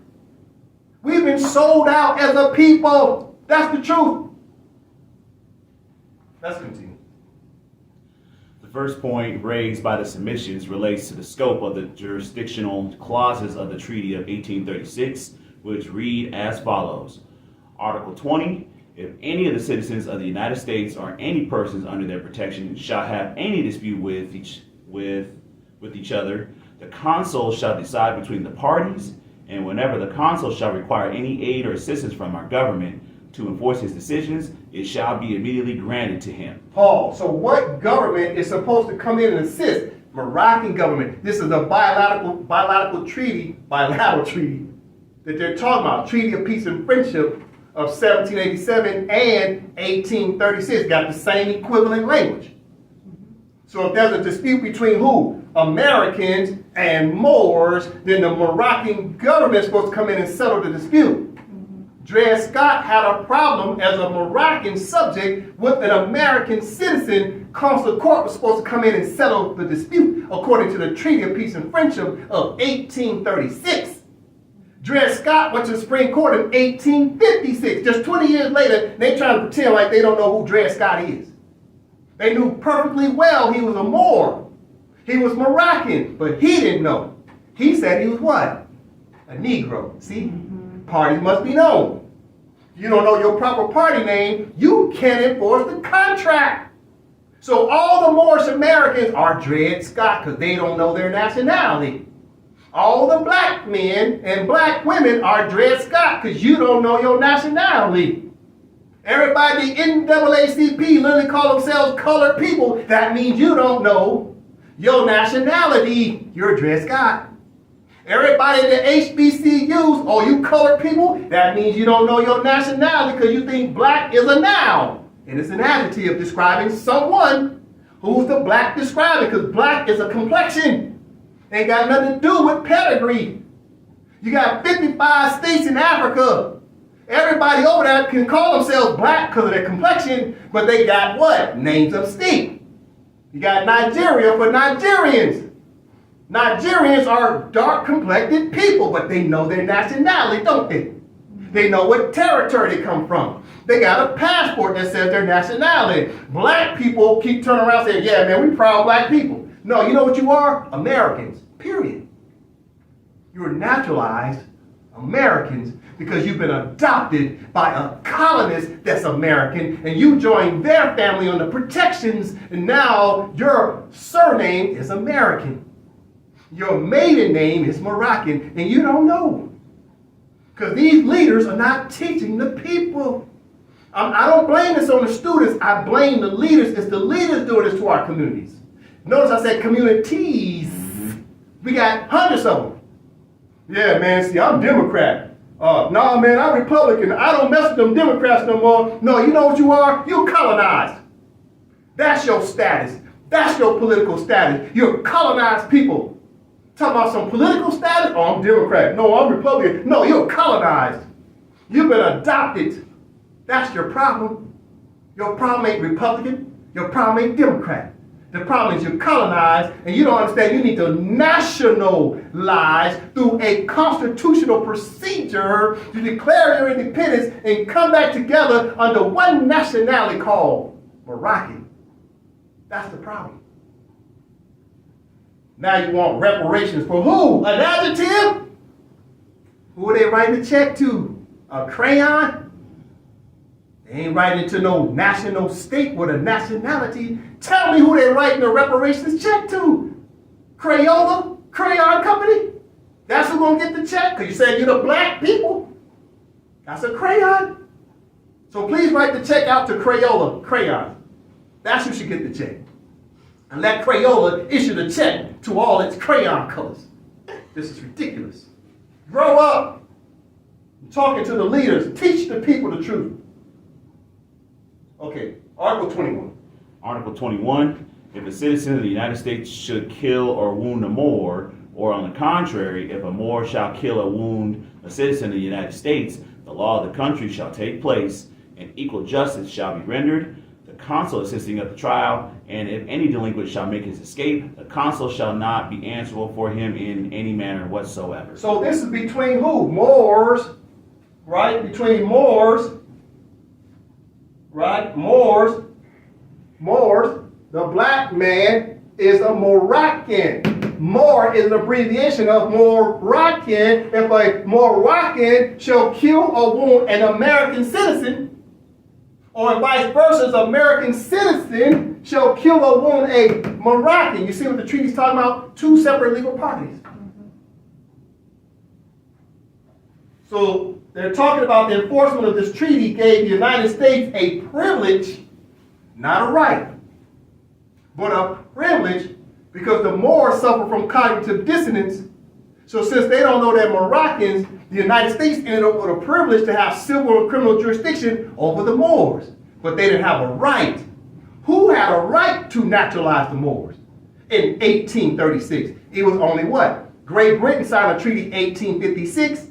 Spain signed a treaty 1861 that gave them direct treaty rights to naturalize the Moors. But the United States of America didn't have a bilateral treaty to naturalize the Moors. So they got a privilege instead of a right. You got to understand what's happening. But since the other European states had a right, guess what happened on the Most Favored Nation Clause? There could be no discrimination. So the United States of America said, well, if the other Europeans get to do it, we get to also have the privilege, i.e. the right, to naturalize the Moors as well. You understand what's happening? The Moors are proteges. Proteges. Protege means protected. That means you're adopted. It is argued that Article 20 should be construed as giving consular jurisdiction over all disputes, civil and criminal, between United States citizens and proteges. France, on the other hand, contends that the word dispute, quote-unquote dispute, is limited to civil cases. It has been argued that this word in its ordinary and natural sense would be confined to the civil disputes, and that crimes are offenses against the state and not disputes between private individuals. All right, so they're talking about disputes of Article 20 of Treaty of Peace and Friendship is between United States citizens, Americans, and proteges, Moroccans. This was in 1836, before the Moors were naturalized. You see, you gotta look at the timeline. Before the Moors were naturalized in the 1860s, they're talking about the provisions of the treaties in the 1836 treaty, said the Moors hadn't been naturalized yet. So the Moors were still what? Moroccans. Dred Scott was Moroccan. Then his family became Americans after 1863. You see what happened? Because the Sultan was signing treaties with the other European states, which gave the United States of America the right to make the Moors citizens. But the South said no. The North said yes. Therefore, Civil War started. And out of 3 million people who fought in that war, 600,000 of them died. 20% losses. Fighting over who? Moors. You see? Let's continue. The Treaty of 1836 replaced an earlier treaty between the United States and Morocco, which was concluded in 1787. The two treaties were substantially identical in terms, and Articles 20 and 21 are the same in both. Accordingly, in construing the provisions of Article 20, and in particular the expression shall have any dispute with each other, it is necessary to take into account the meaning of the word dispute at the times when the two treaties were concluded. For this purpose, it is possible to look at the way in which the word dispute or its French counterpart was used in the different treaties concluded by Morocco. For example, with France in 1631 and 1682, with Great Britain in 1721, 1750, 1751, 1760, and 1801. It is clear that in these instances the word was used to cover both civil and criminal disputes. All right, so what's happening? A lot of Moors think Articles 20 and 21 have a distinction of civil and criminal. But the ICJ is saying, based upon interpretation of all previous treaties, Articles 20 and 21 are the same. They cover both civil and criminal. So Article 20 is about what? Civil and criminal. Article 21 is about what? Civil and criminal. They combine both Article 20 and 21 and say they're about civil and criminal. There's no distinction. All right, that's what Moors got to understand. All right, so it says right here, last sentence says, it is clear that in these instances the word was used to cover both civil and criminal disputes. Okay, listen, I'm gonna go deeper. It is also necessary to take into account that at the times of these two treaties, the clear-cut distinction between civil and criminal matters had not yet been developed in Morocco. Accordingly, it is necessary to construe the word dispute as used in Article 20 as referring both to civil disputes and to criminal disputes, insofar as they relate to breaches of the criminal law committed by a United States citizen or protege upon another United States citizen or protege. Right, so Articles 20 and 21, they make no distinction. However, there is a distinction between these two parties. Who are the two parties? American citizens and Moroccans during that time of 1787 and 1836. Two distinct parties. The Moors hadn't been naturalized yet, you see? Let's continue.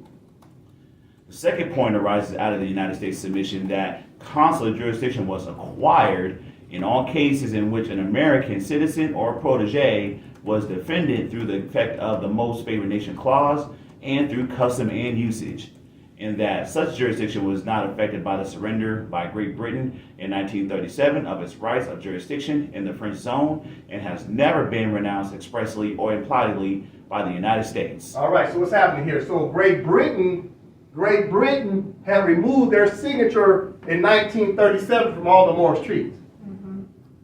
And when they did that, they said, okay, we renounce any claim of consular jurisdiction. But the United States kept their name on the treaties.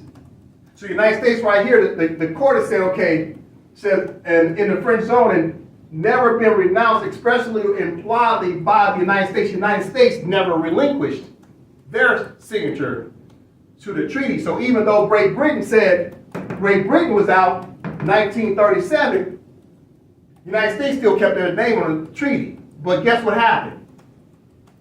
You see, Great Britain was the third to the last to remove their signature. So it was Great Britain, right? Then it was who? France, United States of America. Great Britain, France, United States of America. So Great Britain was third one in the list of last to remove their name. So once Great Britain removed their signature, guess who's only left? France, United States of America. But since France was representing Morocco, it made it look like the United States of America was the only Christian or European signature on the treaty. So the United States of America looking around said, oh, we want to use most favored nation clause. And ICJ said, and France said, ain't no more European states, bro. So you can't say what's good for them is good for you because ain't no more them. You all by yourself, buddy. So stop using the most favored nation clause. So the ICJ is rejecting or dismissing the contention that the United States gets to use the most favored nation clause. They're rejecting it. Ain't no more signatory powers. They call themselves European states. Because France is acting like Moroccans, you see? They got to catch what's happening. But the United States kept their name on the contract, so they're trying to enforce the contract, but they're trying to enforce it with the wrong legal argument, so the ICJ had to correct them. That's what you want to find out, okay? Okay, good brother. Great. It is necessary to give special attention to the most favored nation clauses of the United States Treaty of 1836. There were two grants of most favored nation treatment. Article 14 provides that the commerce with the United States shall be on the same footing as is the commerce with Spain, or as that with the most favored nation for the time being.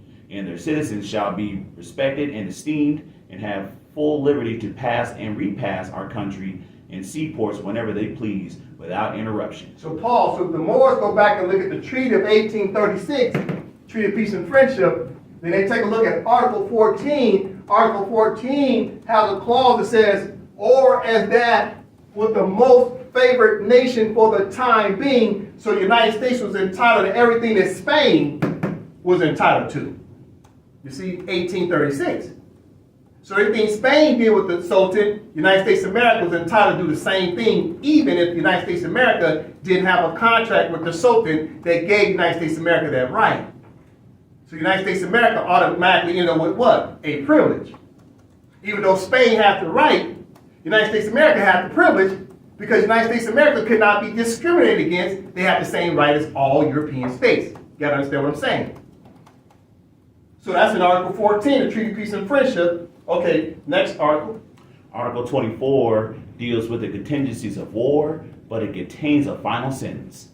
And it is further declared that whatever indulgence, in trade or otherwise, shall be granted to any of the Christian powers, the citizens of the United States shall be equally entitled to them. You see that? That's powerful. So all the Christian powers, European powers, had to be treated equally. Even if they didn't sign a treaty, they still had a privilege. Even though another European state might have signed a treaty with the Sultan, that other European state had a right. But the United States of America was invoking a privilege under this clause saying what's good for them is good for us. You see? You gotta understand between rights and privileges. So the United States is invoking a privilege over the Moors because they didn't have a right in 1836. They didn't end up with a right until when? 1880, Treaty of Madrid of 1880. Article 15, paragraphs 1 and 2 allowed all the signatory powers, Europeans, to naturalize the Moors. So everything that the United States of America has done after 1880 is legal.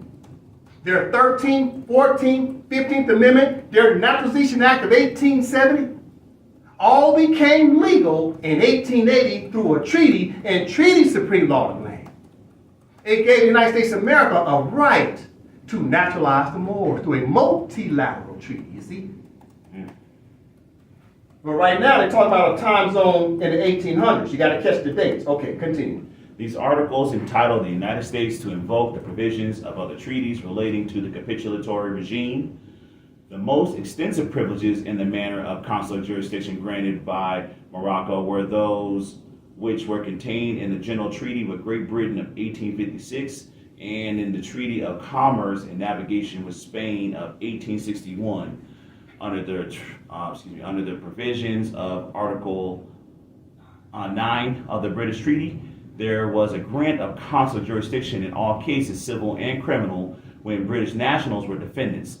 Similarly, in Articles 9, 10, and 11 of the Spanish Treaty of 1861, civil and criminal jurisdiction was established for cases in which Spanish nationals were defendants. You see what's happening? So right here, the Sultan gave Great Britain and the Sultan gave Spain permission to turn the Moors into Spanish nationals and British nationals. They were no longer Moroccans. You see what's happening? So Dred Scott, right? So Dred Scott took place under this British national under that treaty with Great Britain of 1856. You see? 1856, Dred Scott. Then the Sultan signed a treaty with Spain, 1861, Civil War. You see? See how these timelines are adding up? You understand what's happening here? So what did the United States of America want? They wanted to do what? They wanted to turn the Moors into what? American nationals. Because the Moors would turn into British nationals. The Moors would turn into Spanish nationals. And the United States of America wanted to turn the Moors into what? American nationals. You see? You gotta see what's happening. Okay, you're about to learn. Let's listen. Accordingly, the United States acquired, by virtue of the most favored nation clauses, civil and criminal consular jurisdiction in all cases in which United States nationals were defendants. So you see what just happened? So the Sultan allowed the Moors to be British nationals through a treaty. The Sultan allowed the Moors to become Spanish nationals through a treaty. And then the United States, through a privilege, said, well, we got a right to call the Moors American nationals. But theirs was a privilege, whereas Great Britain and Spain was a right, because theirs was actually in the treaty, bilateral treaties. The United States didn't have a bilateral treaty. They had what? They had nothing. That's what they had. They had a privilege because they were invoking what these two European states had. So now they had a privilege to do what they did to the Moors. And that's where the whole Civil War happened, because the United States of America did not have a treaty right to make the Moors citizens. The United States of America had a privilege under the most favored nation to make the Moors American nationals, but not a right, only a privilege. You gotta catch what I'm saying. Continue. The controversy between the parties with regard to consular jurisdiction results from the renunciation of capitulatory rights and privileges by Spain in 1914 and by Great Britain in 1937. Pause. Read again. The controversy between the parties with regard to consular jurisdiction results from the renunciation of capitulatory rights and privileges by Spain in 1914 and by Great Britain in 1937. All right, so what happened? Great Britain renounced their signatures from the treaty in 1937, and Spain renounced their signature off the treaties in 1914. You see? So once they removed their signatures, and all the other Europeans were removing their signatures, there's only two signatures left, France and the United States of America. And these two went to court to fight over Moorish treaties and fighting over who has jurisdiction over Moors. You see? So you got to understand what's happening here with these timelines, all right? From the top. The controversy between the parties with regard to consular jurisdiction results from the renunciation of capitulatory rights and privileges by Spain in 1914 and by Great Britain in 1937. The renunciation by Spain in 1914 had no immediate effect upon the United States position because it was still possible to invoke the provisions of the General Treaty with Great Britain of 1856. After 1937, however, no power other than the United States has exercised consular jurisdiction in the French zone of Morocco, and none has been entitled to exercise such jurisdiction. You see what happened? So once all of the European states took their signature off the treaties, the United States of America couldn't use the provisions of most favored nation clause anymore. It wasn't no more European signature. So now they have to say, well, they got to look at the treaty and say, okay, well, since our signature's on there, can we look at an autonomous, independent right to have civil and criminal jurisdiction over Moors? That's going to be their next legal argument, right? Because they're losing on the most favored nation legal argument. So next they're going to pivot and say, okay, can we just have direct rights over these Moors, seeing that we can't use most favored nation clause? Can we still keep a privilege, still to keep jurisdiction over the Moors? So they got to switch up their tactics, you see? But the ICJ is going to do some interpretations. We'll see what happens. Okay, let's pick it up. Yeah. France contends that from the date of the renunciation of the right of consular jurisdiction by Great Britain, the United States has not been entitled either through the operation of the most favored nation clauses of the Treaty of 1836 or by virtue of the provisions of any other treaty to exercise consular jurisdiction. Paul, so see right there from the top, France. France contends, right, their argument, that from the date of the renunciation of the right of consular jurisdiction by Great Britain, when Great Britain took their name off the signature, the United States has not been entitled either through the operation of the most favored nation clause of the Treaty of 1836 or by virtue of the provisions of any other treaty to exercise consular jurisdiction. So France said the United States don't have rights, they got privileges. But now they're not entitled to rights under the most favored nation clause. That's the wrong legal argument, you see? France is beating them on this. All right, let's continue. Beyond those cases which are covered by the provisions of Articles 20 and 21 of the Treaty of 1836, the United States submission is based upon a series of contentions which must be dealt with in turn. The first contention is based upon Article 17 of the Madrid Convention of 1880, which reads as follows. The right to the treatment of the most favored nation is recognized by Morocco as belonging to all the powers represented at the Madrid Conference. You see, read that again. The right to the treatment of the most favored nation is recognized by Morocco as belonging to all the powers represented at the Madrid Conference. You see what the Sultan did when he brought them to the Madrid Convention, he told all the Europeans who signed it, all y'all got equal rights. That's when the United States of America ended up with what's called a right, plus that right was based in what? Most favored nation clause, because all of them had the same right. But once all of them took their names off the treaty, the United States came in with a legal argument saying, we got most favored nation rights. And ICJ said, no, you don't. Everybody took their name off of it. So you're coming with the wrong legal argument. You see, law is what's called precise. If you're pitching your argument wrong, you'll lose. Even though the treaty may say you have a right, but if you don't know how to pitch your argument, it might be self-inflicted that you lose because you didn't know how to argue the interpretations of your own treaty. This is why Moors must know the law and the procedure and interpretation of the treaty. So when Moors walk up and say, I'm Moorish American, guess what? You just lost. That's not the proper party name. You can't even get past box number 1 of the 4 elements of contract law. What's the first element in contract law? The parties must be known. What's the second element?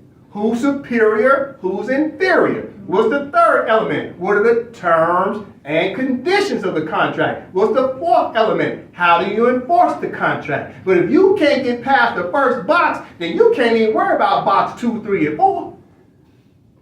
That's been the problem with the Moors for over 100 years. They suffer from cognitive dissonance. Black people suffer from cognitive dissonance. That's the problem. You don't know who you are. Read again from the top. The first contention is based upon Article 17 of the Madrid Convention of 1880, which reads as follows. The right to the treatment of the most favored nation is recognized by Morocco as belonging to all the powers represented at the Madrid Conference. Paul, so what happened? The United States of America didn't even know their own political status. Wrong argument. They were losing in this argument. Why is the Moorish Americans getting their behinds kicked by the several union states and the federal government? Because they don't know their proper political status. The United States didn't even know their proper political status in 1950 to 1952. Law is precise. And if you don't even know your proper status, chances are you're going to lose because you don't know how to argue the points of interest of the contract. Because you don't understand who the party names are. You don't understand who's superior, who's inferior. You don't understand the terms and conditions. And the United States did not understand the terms and conditions of most favored nation clause. You see what's happening?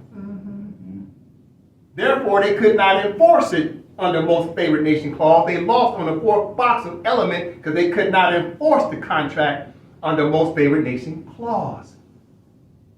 See how easy this is? Okay, let's continue.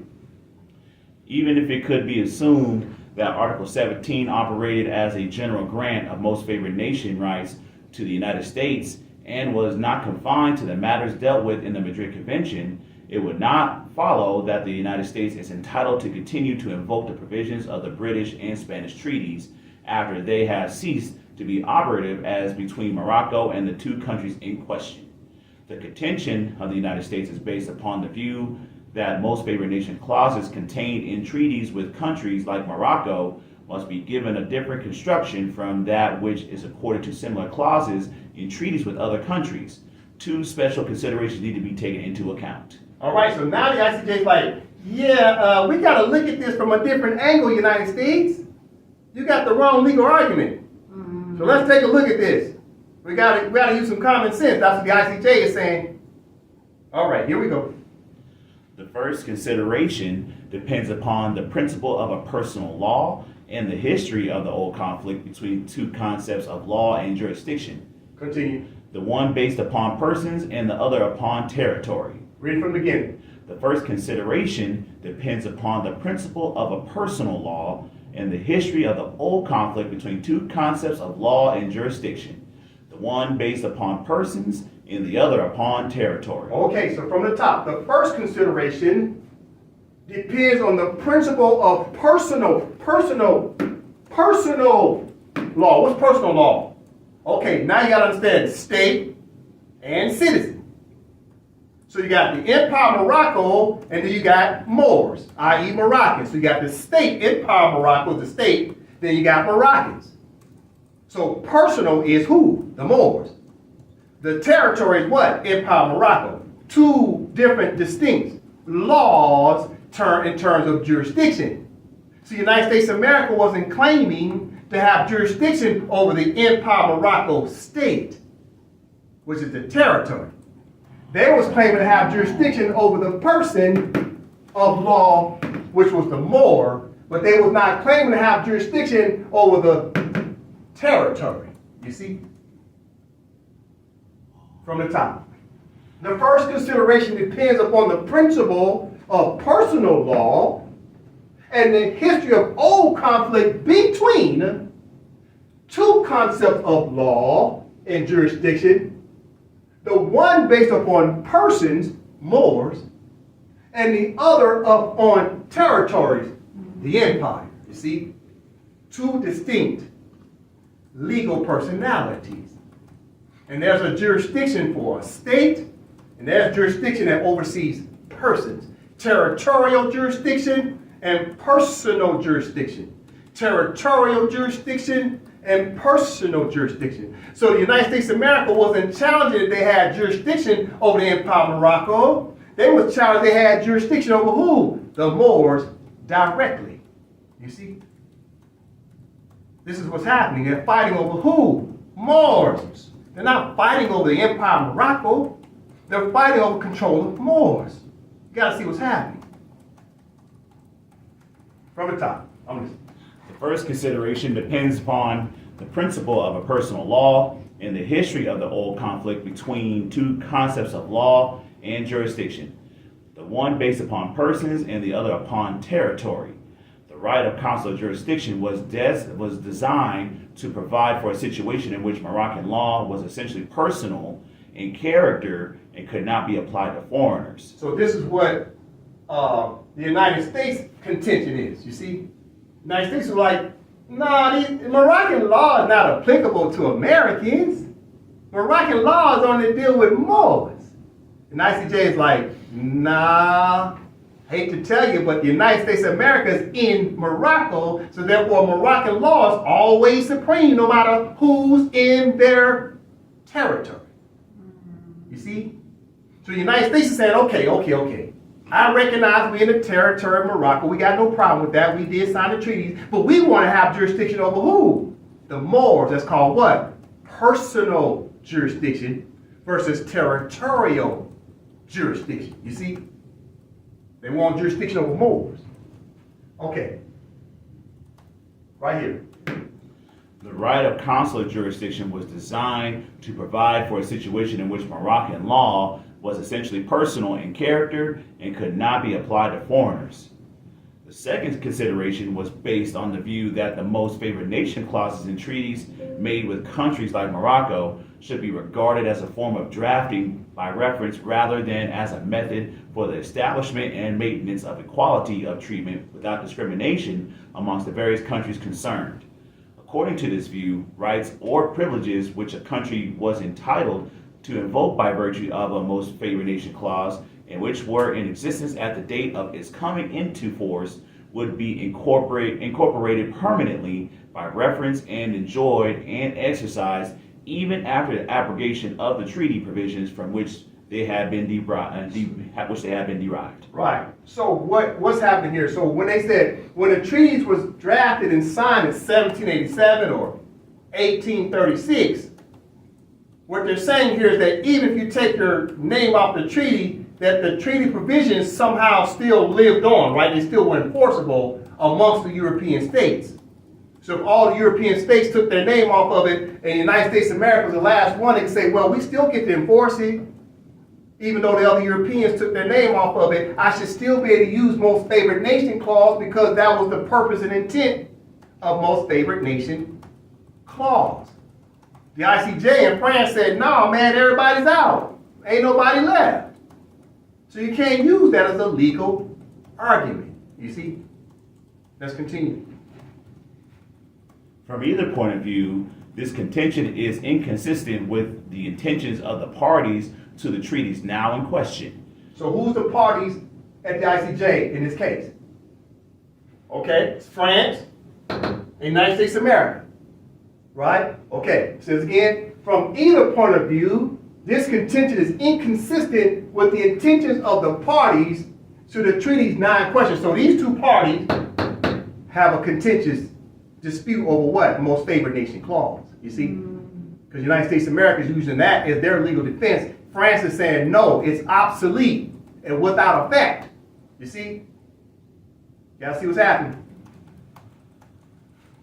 From here again.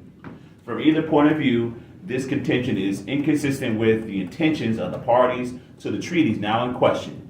This is shown both by the wording of the particular treaties and by the general treaty pattern, which emerges from an examination of the treaties made by Morocco with France, the Netherlands, Great Britain, Denmark, Spain, United States, Sardinia, Austria, Belgium, and Germany over the period from 1631 to 1892. These treaties show that the intention of the most favored nation clauses was to establish and to maintain at all times fundamental equality without discrimination among all of the countries concerned. Further, the provisions of Article 17 of the Madrid Convention, regardless of their scope, were clearly based on the maintenance of equality.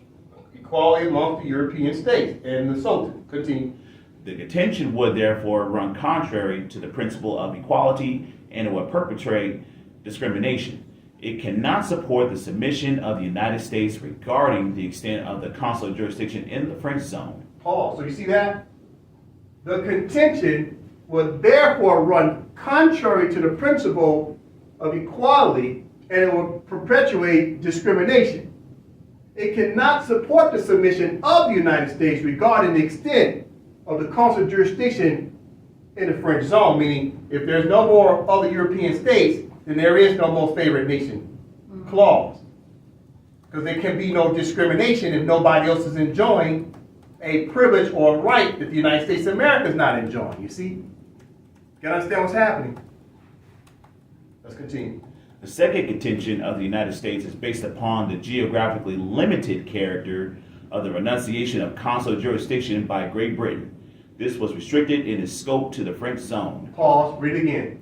The second contention of the United States is based upon the geographically limited character of the renunciation of consular jurisdiction by Great Britain. This was restricted in its scope to the French zone. What's happening? So the French zone is what? The Empire of Morocco.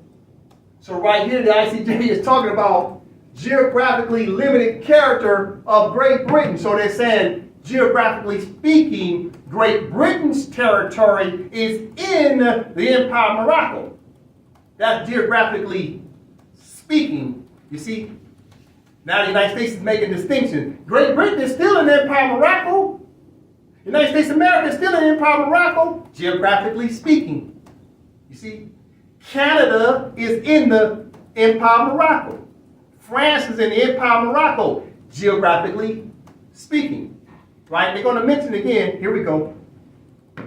It has been claimed on behalf of the United States that Great Britain retained its jurisdictional rights in the Spanish zone, and it has been argued that the United States, which still treats Morocco as a single country, is entitled under the Most Favored Nation clause in Article 24 of its treaty to the same jurisdictional rights which Great Britain today exercises in a part of Morocco by virtue of the Treaty of 1856. You see what's happening? So right here, once again, it says right here that Great Britain today exercises, today what, 1950? In 1950, Great Britain in a part of Morocco, you see that?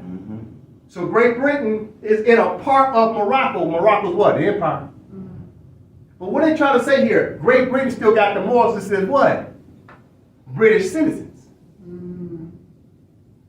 So in 1950, Great Britain was still calling Moors British citizens. The United States of America in 1950 was still calling the Moors American citizens. In 1950, France was still calling the Moors French citizens. Germany was still calling the Moors German citizens, etc., etc., etc. Therefore, they were still exercising what? The provisions of the treaties, even though they took their names off the treaties, they were still exercising naturalization provisions. You see? You got to see what ICJ is saying here.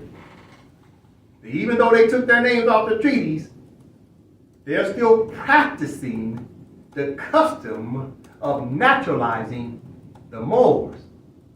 If you take your name off the treaty, you should turn around and tell the Moors, now that we took our name off the treaty, y'all got a right to get y'all rights back as Moroccans again. But they never turned around and told the Moors that, did they? You see? So they're still practicing what? The provisions of the treaties, even though they took their signature off. You see? This is what's being pointed out here. Let's read it again from here. It has been claimed on behalf of the United States that Great Britain retained its jurisdictional rights in the Spanish zone, and it has been argued that the United States, which still treats Morocco as a single country, is entitled under the Most Favored Nation clause in Article 24 of its treaty to the same jurisdictional rights which Great Britain today exercises in a part of Morocco by virtue of the Treaty of 1856. So in 1937, Great Britain took their name off the Treaty of 1856.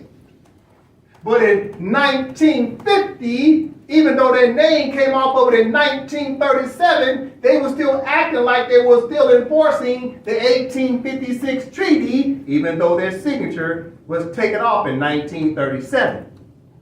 So now you fast forward 13 years later, in 1950, the United States said, well, Great Britain, even though they took their name off the treaty, they still got these Moors naturalized under the civil and criminal jurisdiction of Great Britain. You see what the United States is doing?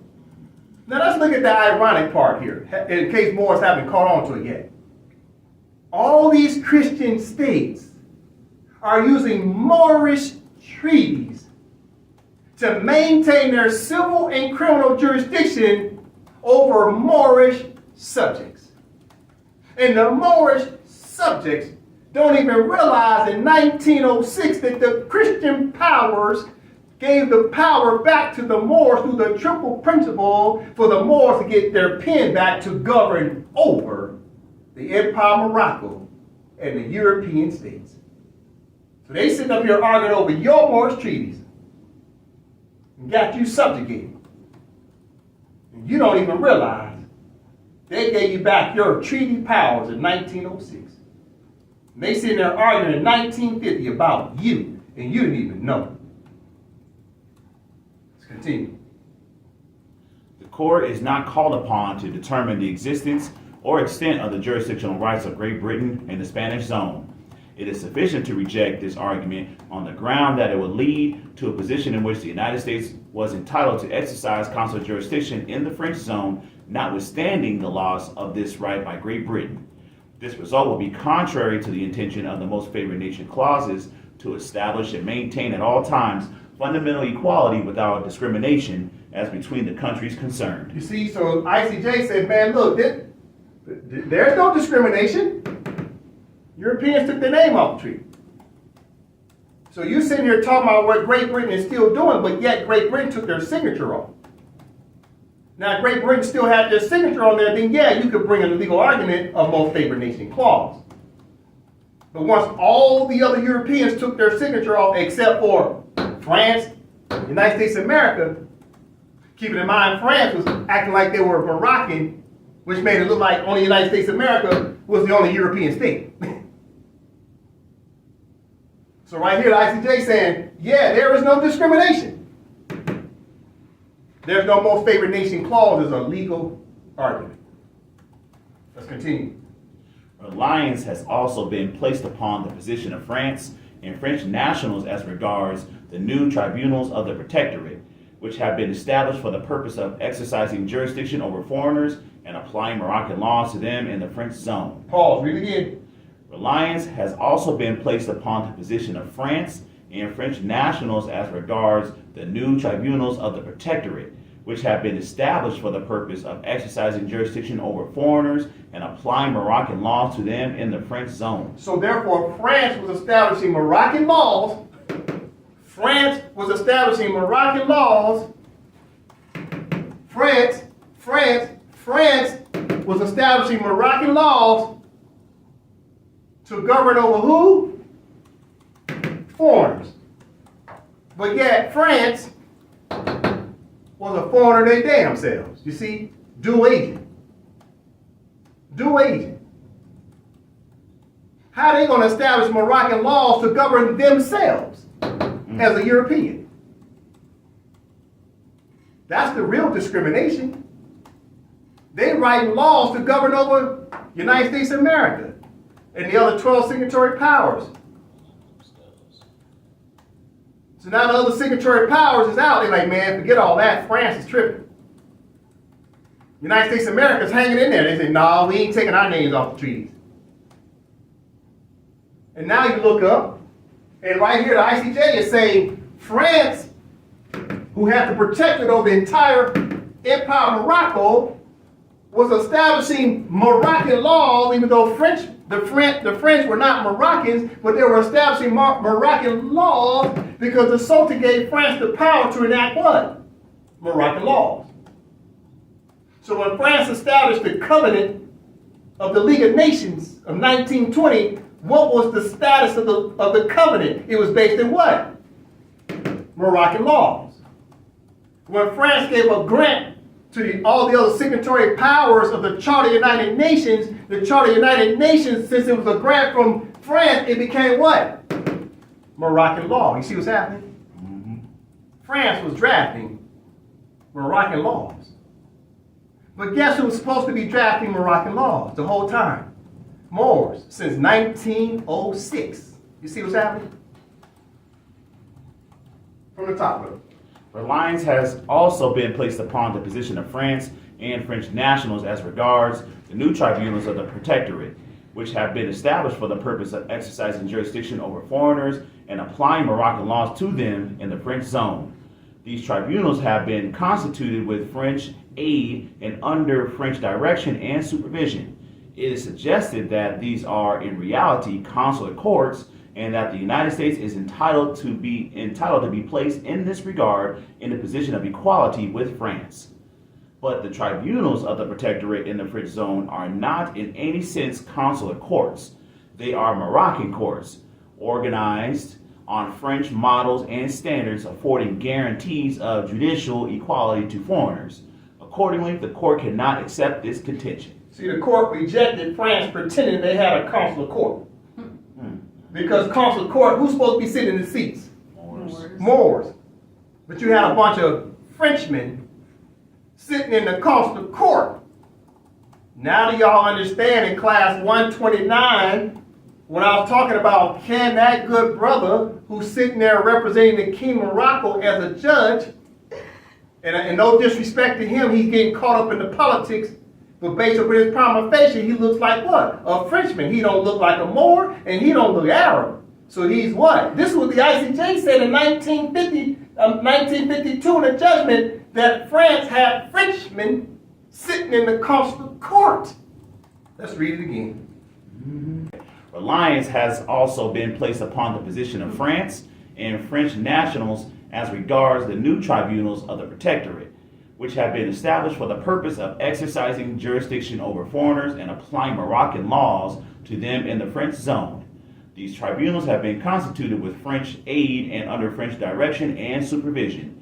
It is suggested that these are in reality consular courts, and that the United States is entitled to be placed in this regard in a position of equality with France.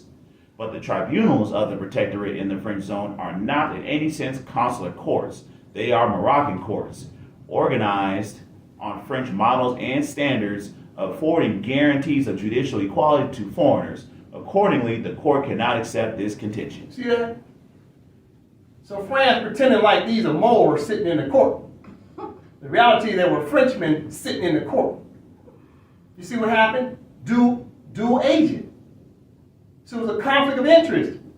So the ICJ did what? They threw the consular court out. They said that's not consular court in any sense of the imagination. Why do they say in any sense? Why do they say not in any sense? Let's go back. Not in any sense. These are not right, in any sense, a consular court. Why? Prima facie, ain't no Moors. Everybody knows what a Moor looks like. You can't put a Frenchman sitting in a consular court where Moors with feathers on supposed to sit. So France was expecting the United States to come to consular court, to sit in front of the consular court. But yet, the United States is like, that's a bunch of Frenchmen sitting there. That ain't Moors. So they ended up having to bring their dispute to the ICJ. Because the United States did not want to accept that consular court as being what? The competent consular court. Listen to me. The United States didn't accept that as the competent consular court. What does competent mean? That means the valid party. So they have to end up taking it to the ICJ. You see what's happening? This is why the United States of America don't want to wake up the Moors either, because the Moors get to sit where? In the consular court. France didn't want to wake up the Moors. Why? Because the Moors get to sit in consular court. Great Britain don't want to wake up the Moors. Why? Because the Moors get to sit in consular court. Canada don't want to wake up the Moors. Why? Because the Moors get to sit in consular court. You understand what's happening? The Moors got the power not just of Moroccan law, not just Moroccan treaty, but also the consular court. You see, we get to create the laws and adjudicate people of said Moroccan law. This is why they didn't want to wake up the Moors. Read it again. But the tribunals of the protectorate in the French zone are not, in any sense, consular courts. They are Moroccan courts, organized on French models and standards, affording guarantees of judicial equality to foreigners. Accordingly, the court cannot accept this contention. continue. The third contention of the United States is based upon the nature of the arrangements which led to the termination of Spanish consular jurisdiction in the French zone by a convention between France and Spain of November 27, 1912. Provision was made for the exercise by Spain of special rights and privileges in the Spanish zone. By bilateral declaration between France and Spain of March 7, 1914, Spain surrendered its jurisdictional and other extraterritorial rights in the French zone. And provision was made for the subsequent surrender by France of similar rights in the Spanish zone. This was accomplished by a bilateral declaration between France and Spain of November 17th of the same year.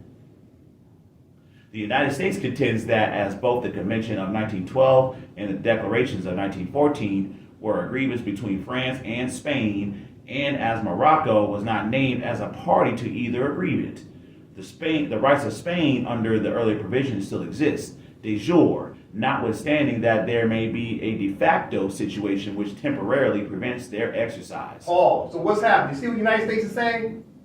The United States contends, right? This is their legal argument. So the United States contends that as both the Convention of 1912 and the Declaration of 1914 were agreements between France and Spain directly. And as Morocco was not named as a party to either agreement, you see what the United States is saying? They said the parties must be known. We read this treaty, it don't say nothing about Morocco. It said between Spain and France. Morocco wasn't mentioned. But yet it was a treaty nonetheless. It was an arrangement between Spain and France. So watch the United States, the move they pull next. Well, you gotta listen. The rights of Spain under the earlier provisions still exist de jure, meaning truth.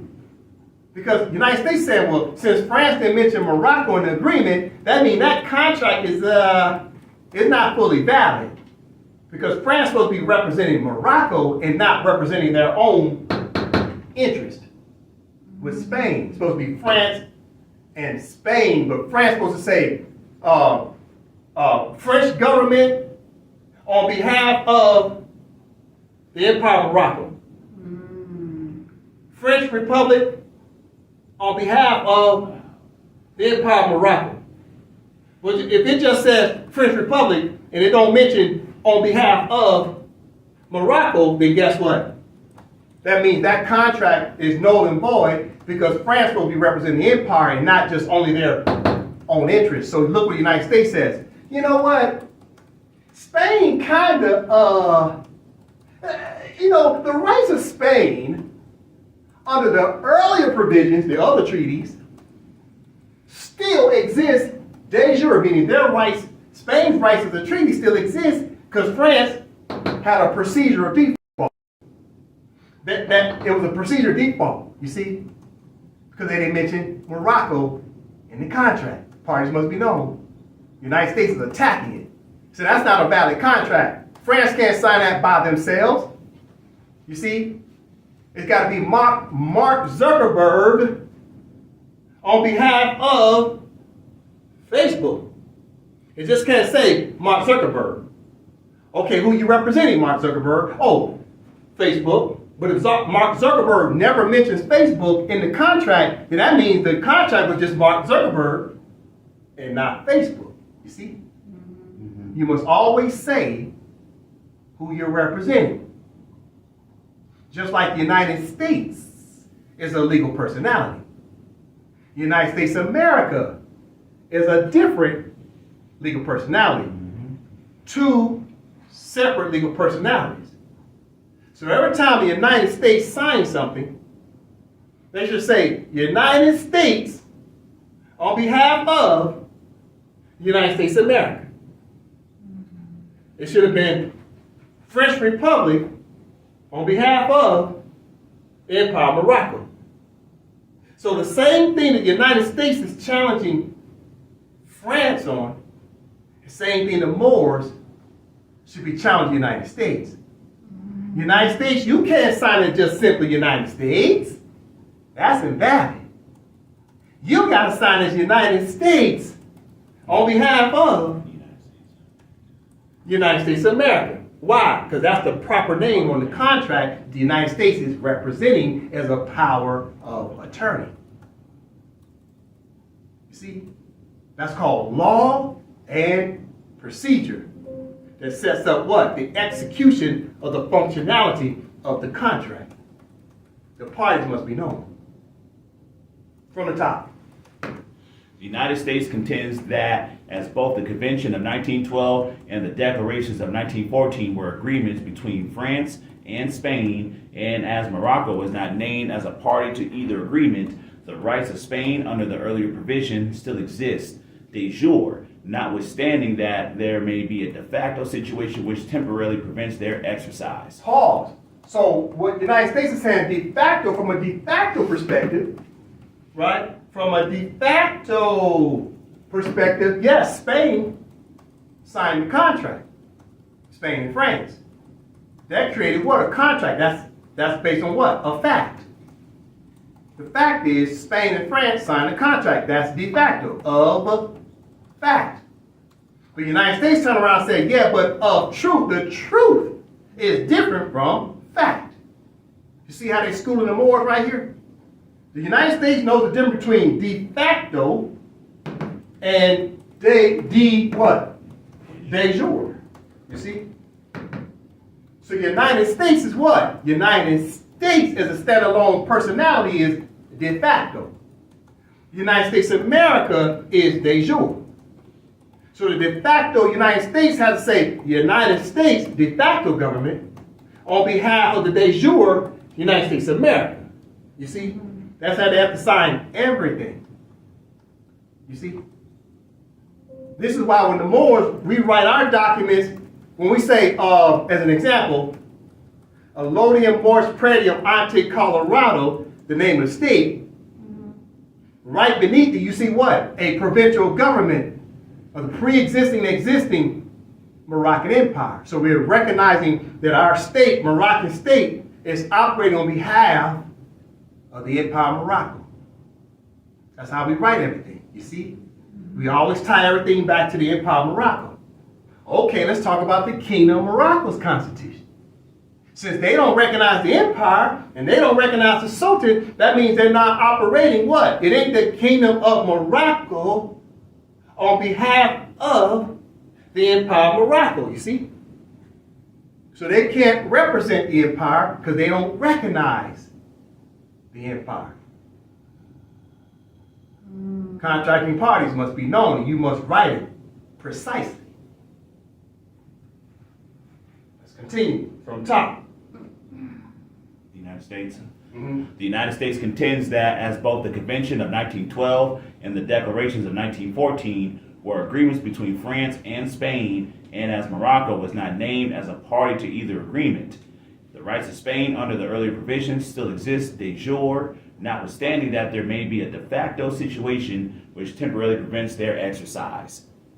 Even if this contention is accepted, the position is one in which Spain has been able to insist on the right to exercise consular jurisdiction in the French zone since 1914. The rights which the United States would be entitled to invoke by virtue of the most favored nation clauses would therefore not include the right to exercise consular jurisdiction in the year 1950.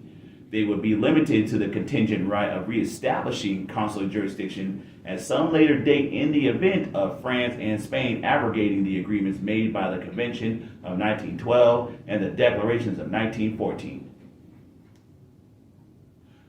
France contends that these agreements were concluded pursuant to the power which Morocco conferred on France by the provisions of the Treaty of Fez of 1912. The general terms of Articles 5 and 6 were broad enough to give to France the conduct of the international relations of Morocco, including the exercise of the treaty-making power. The Convention and the Declarations must therefore be regarded as agreements made by a protecting power within the scope of its authority, touching the affairs of and intended to bind the protected state. Pause. Read it from the top. France contends that these agreements were concluded pursuant to the power which Morocco conferred on France by the provisions of the Treaty of Fez of 1912. The general terms of Articles 5 and 6 were broad enough to give to France the conduct of the international relations of Morocco, including the exercise of the treaty-making power. The Convention and the Declarations must therefore be regarded as agreements made by a protecting power within the scope of its authority, touching the affairs of and intended to bind the protected state. So the protected state, what's the protected state? That's the empire. The empire state. France was protecting the empire state, and the Sultan gave them what? Powers, right? Protecting powers. However, France still needs to sign all agreements as what? Republic of France on behalf of Morocco, you see? So the United States was making a good legal argument here, but it's up to the interpretation ICJ to say whether those contracts are valid or not. But guess what? The ICJ wasn't there to determine whether that signature was valid. The question was, how much jurisdiction can the United States of America have because the Moors were asleep? Somebody got to maintain the treaty at all times. And if ain't nobody left besides the United States of America and the Empire of Morocco, and no one's representing the Empire of Morocco, and all thing left is the United States of America, the United States of America inherited the power to protect the state. This was after, what, 1956, when France and the Sultan of Morocco walked away, right? Muhammad V in 1956, he stepped down from Sultan to become king. And France walked away in 1956, March 2nd, 1956. France removed their signature and their powers over the empire. The empire was left void after 1956. Wasn't nobody there to represent the Moors whatsoever. So the United States of America inherited the treaty to become the new what? New what? Protecting power over the Empire of Morocco, because they the only ones got their name on the signature, and conducting 3 branches of government. While the Moors, on the other hand, were absent of 3 branches of government. And there was no more Sultan and no more France, and now the Empire of Morocco is void and absent of a government. And the Moors remain under a protected status over a colonial power that's your stepmother that's calling you American. Let's continue from here.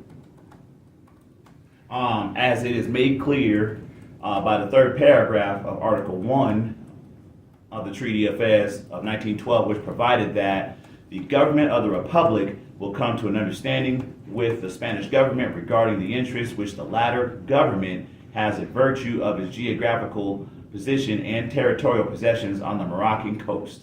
In these circumstances, it is necessary to hold that these agreements bound and inured to the benefit of Morocco, and that the Spanish rights as regards consular jurisdiction came to an end de jure as well as de facto. Period. Read that again. The benefit of Morocco, listen. The benefit of Morocco, in that the Spanish rights as regards consular jurisdiction came to an end de jure as well as de facto. So in other words, United States legal argument was trying to say, well, I think Spain still got some de jure rights. At the very least, they got de facto rights to keep enforcing the treaties, even though they took the name off the treaty. The ICJ turned around and said, nope, Spain neither has de jure or de facto rights. So United States, guess what? You just lost on that legal argument as well. You see what's happening? Read it again. The benefit of Morocco, in that the Spanish rights as regards consular jurisdiction came to an end de jure as well as de facto. You see? Continue. It is necessary to deal with another aspect of this question, which arises out of the wording of the declaration made by France and Spain on March 7, 1914. This declaration contained the following provisions. Taking into consideration the guarantees of judicial equality offered to foreigners by the French tribunals of the Protectorate, His Catholic Majesty's government renounces claiming for its consuls, its subjects, and its establishments in the French zone of the Sharifian Empire all the rights and privileges arising out of the regime of the capitulations. Paul, so even the Catholic Majesty, right, and their theocratic government was renouncing any claim, right, where? In the Sharifian Empire. The Catholic Majesty, the Pope, is claiming that he himself is where? In the Empire of Morocco. You see that? Everybody, Italy is in the Empire of Morocco. The Vatican is in the Empire of Morocco. The parent state is the Empire of Morocco, and the parent state has sovereign independence over all European states and theocratic states, commonly known as the Vatican. The Vatican is not a state, it's not an organic state, right?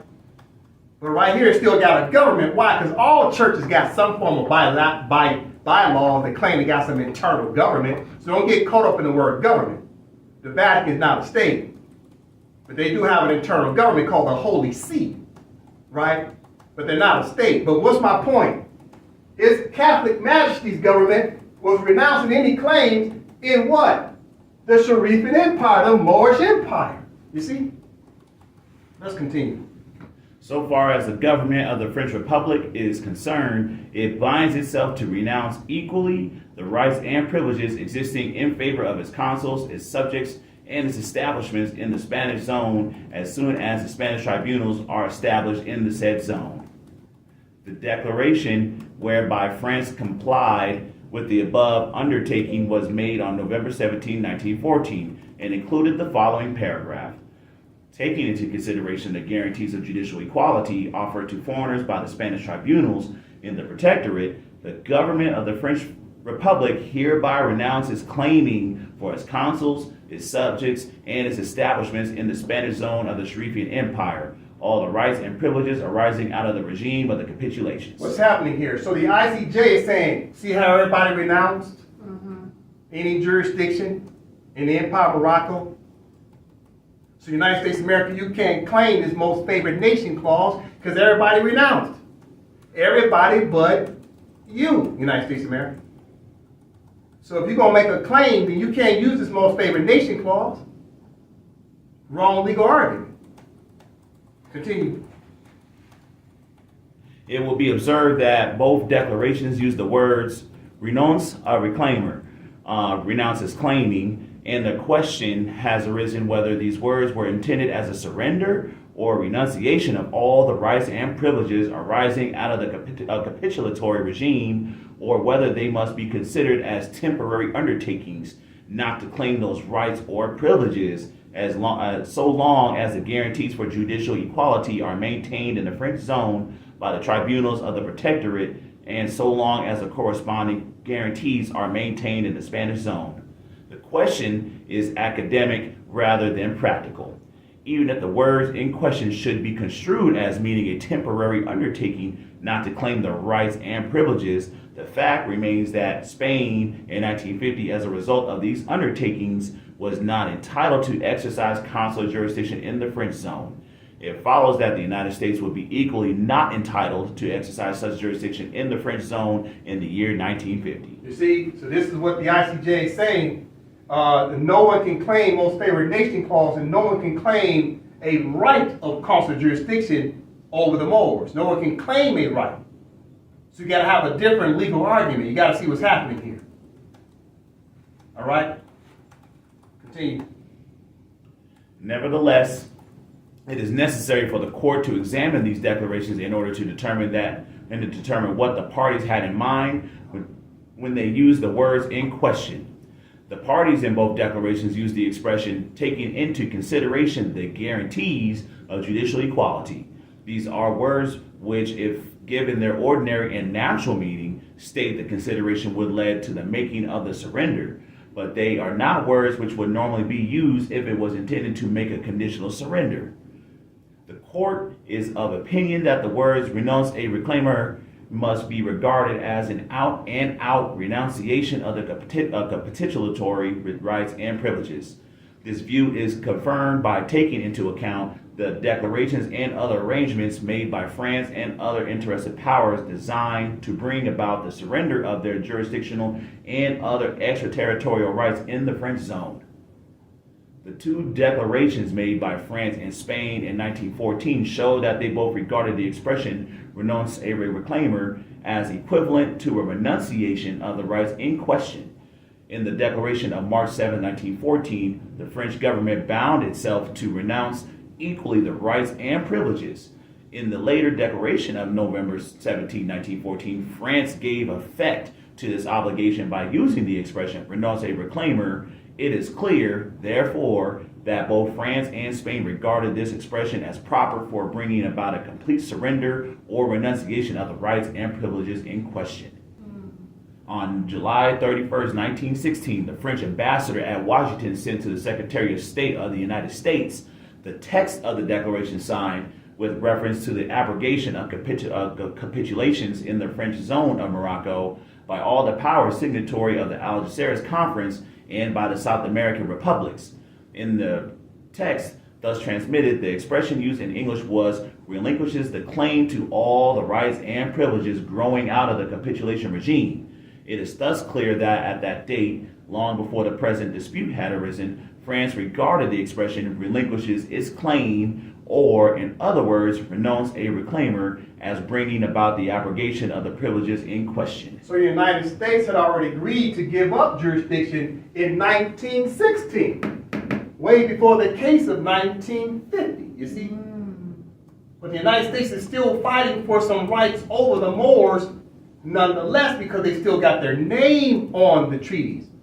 Everybody else had removed their names from the treaty. So the United States is like, well, we still got our names on the treaty, so we got rights and we've got privileges. You got to know the difference between rights and privileges, right?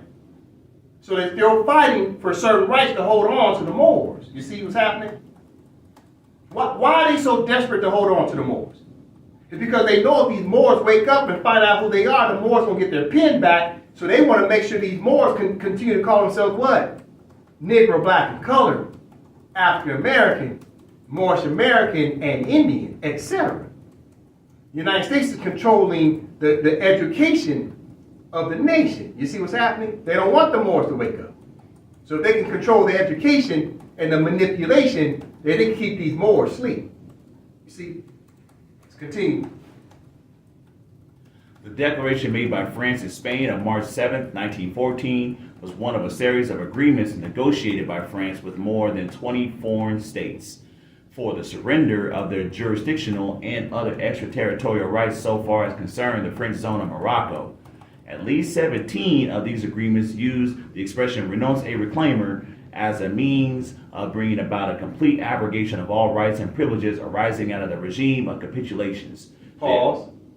Oh, wait a minute. I thought it was only 12 signatory powers. But up here it's talking about 20 foreign states. But there's only 12 signatory powers. And then it mentioned above that, it mentioned something about who? There was also some people there from what? And by the South American republics. You see that? South American republic. So the South American states know that they're holding on to Moors as well. See, South America knows that's an extension of the empire of Morocco. You see what's happening? So you got a lot of states. France is reaching out to a lot of states, more than just the 12 signatory powers. They're talking over 20 states. And just by chance, they mentioned who? Even the South American republics. You see what's happening? Mm-hmm. These people know exactly that they're subjugating Moors in their territories. All right? Just wanted to point that out. Let's continue. Oh, and other extraterritorial rights. And again, for the renunciation of extraterritorial rights, further, all of the states which had signed these agreements abandoned forthwith the exercise of consular jurisdiction or other capitulatory rights or privileges in the French zone. In these circumstances, it is necessary to conclude that the Spanish Declaration of March 7, 1914 brought about the surrender or renunciation of all Spanish jurisdictional or other extraterritorial rights in the French zone, and an abrogation of those provisions of the Spanish Treaty of 1861 which concern the rights and privileges arising out of the regime of capitulations. The court, therefore, cannot accept the contention that the United States is entitled, by virtue of the most favored nation clauses, to invoke in respect of the French zone those provisions of the Spanish Treaty of 1861 which concern consular jurisdiction. Read it again. The court. The court, therefore, cannot accept the contention that the United States is entitled, by virtue of the most favored nation clauses, to invoke in respect of the French zone those provisions of the Spanish Treaty of 1861 which concern consular jurisdiction. So in other words, the United States of America and the United States, which is represented on behalf of the United States of America, they lost in their legal argument based upon the most favored nation clause, right? So the ICJ says the court therefore cannot accept the contention that the United States is entitled by virtue of the most favored nation clauses to invoke in respect of the French zone, which is the Moorish Empire, those provisions of the Spanish Treaty of 1861 which concern consular jurisdiction. So Rome legal argument, they lost on that point, right? Let's continue. The fourth contention. The fourth contention of the United States is that the extensive consular jurisdiction as it existed in Morocco in the year 1880 was recognized and confirmed by the provisions of the Madrid Convention, and that the United States, as a party to that convention, thereby acquired an autonomous right to the exercise of such jurisdiction, independently of the operation of the most favored nation clauses. Paul, you see now they're switching up their legal argument. Now instead of saying most favored nation clause, now they're saying we got autonomous right, independent of the other European states. Because we signed on to the multilateral treaty of Madrid, Article 15 gave the United States of America as a foreign country the right to naturalize the Moors and put them under what? Civil and criminal jurisdiction. And since the United States still got their signature on the Treaty of Madrid of 1880, they're enforcing their autonomous right to keep the Moors under civil and criminal jurisdiction of the United States and the several chartered union states. You see what they're getting ready to start now? Okay, from the top again. Here we go. The fourth contention of the United States is that the extensive consular jurisdiction as it existed in Morocco in the year 1880 was recognized and confirmed by the provisions of the Madrid Convention, and that the United States as a party to that convention thereby acquired an autonomous right to exercise such jurisdiction independently of the operation of the most favored nation clause. You see, they're switching up their legal argument, you see? And now, gotta remember now, they're saying this in 1950, that they're still parties to the Treaty of Madrid. Yep. This is why I've been trying to tell the Moors for 130 classes that the Treaty of Madrid is what's causing you to be subjugated. The United States is pointing it out right here. We got jurisdiction over these Moors because of the Treaty of Madrid. It's confirmed. Right? It's confirmed. But Moors they don't read their own treaties. This is the problem. This case came out in 1952. The United States said we got jurisdiction because of the Moorish Madrid Treaty. They're using your Moorish Treaty to subjugate you under the United States of America's civil and criminal jurisdiction because the Moors aren't enforcing their own treaty rights through their own three branches of government. Because the Moors run around saying they're the true American instead of saying they're the true Moroccan. You see? From the top again, brother, and we'll keep going. The fourth contention of the United States is that the extensive consular jurisdiction as it existed in Morocco in the year 1880 was recognized and confirmed by the provisions of the Madrid Convention, and that the United States, as a party to that convention, thereby acquired an autonomous right to the exercise of such jurisdiction independently of the operation of the most favored nation clauses. There can be no doubt that the exercise of consular jurisdiction in Morocco in the year 1880 was general, or that the conventions presupposed the existence of such jurisdiction. It dealt with the special position of protégés and contained provisions for the exercise of jurisdiction with regard to them. On the other hand, it is equally clear, pause. So the Treaty of Madrid dealt with what? ICJ said the Treaty of Madrid dealt with what? It dealt with the special position of protégés. You see that? Treaty of Madrid dealt with more subjects who had two statuses. They could be protégés working for the United States of America in the government. Now they got privileges and immunities, such as Barack H. Obama and Michelle Obama. Or they could be protégés just like George Floyd, because George Floyd was listed as what? A naturalized American, even though he's Moroccan. But he was protected by his stepmother called America. And George Floyd didn't know nothing about his biological mother, which was Moroccan. He didn't know he was Moroccan. You see what's happening? So right here it says again, the Treaty of Madrid dealt with the special position of protégés. Why was it special? Because the Moors always had a right in the Treaty of Madrid of 1880, Article 15, paragraph 1, to return back to Morocco the same way Dorothy returned back to Kansas. Imagine if Dorothy just decided she was going to stay in Oz because she didn't know she was from Kansas. You see? You understand what's happening here? So the special position of protégés, because the Moors always had a right to come back home. Can't nobody stop them. They got a treaty right that was fixed on a uniform basis to allow the Moors in Article 15, paragraph 1 to come back and pledge their allegiance by application back to the Moroccan government of the empire. Let's continue. On the other hand, it is equally clear that there were no provisions of the convention which expressly brought about a confirmation of the then existing system of consular jurisdiction, or its establishment as an independent and autonomous right. Pause. So, the Treaty of Madrid of 1880, Article 15, paragraphs 1 and 2 didn't talk about consular jurisdiction. It just said the Moors could be considered what? Naturalized Americans. But if you're a naturalized American, that means now America's going to use what? Their domestic civil and criminal courts against Moors that are now Americanized. In other words, the United States didn't need consular court. Consular court was only for who? Moors versus Americans, or Americans versus Moroccans. But since the Moors are now listed as Americans, now it's just a domestic dispute between who? Americans versus Americans. You don't need consular court no more, because it had to be Moroccan versus American. See what's happening? So the Treaty of Madrid of 1880, Article 15, turned the Moors into Americans. Don't need consular court no more. Guess see what's happening? Right here. On the other hand, it is equally clear that there were no provisions of the convention which expressly brought about a confirmation of the then existing system of consular jurisdiction or its establishment as an independent and autonomous right.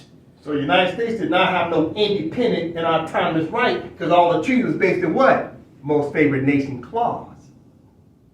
They didn't have no independent right. It was a multilateral treaty. But see how the United States is switching up? Let's not talk about most favored nation. Let's just talk about autonomous right. Well, yeah, that's the wrong legal argument as well, United States.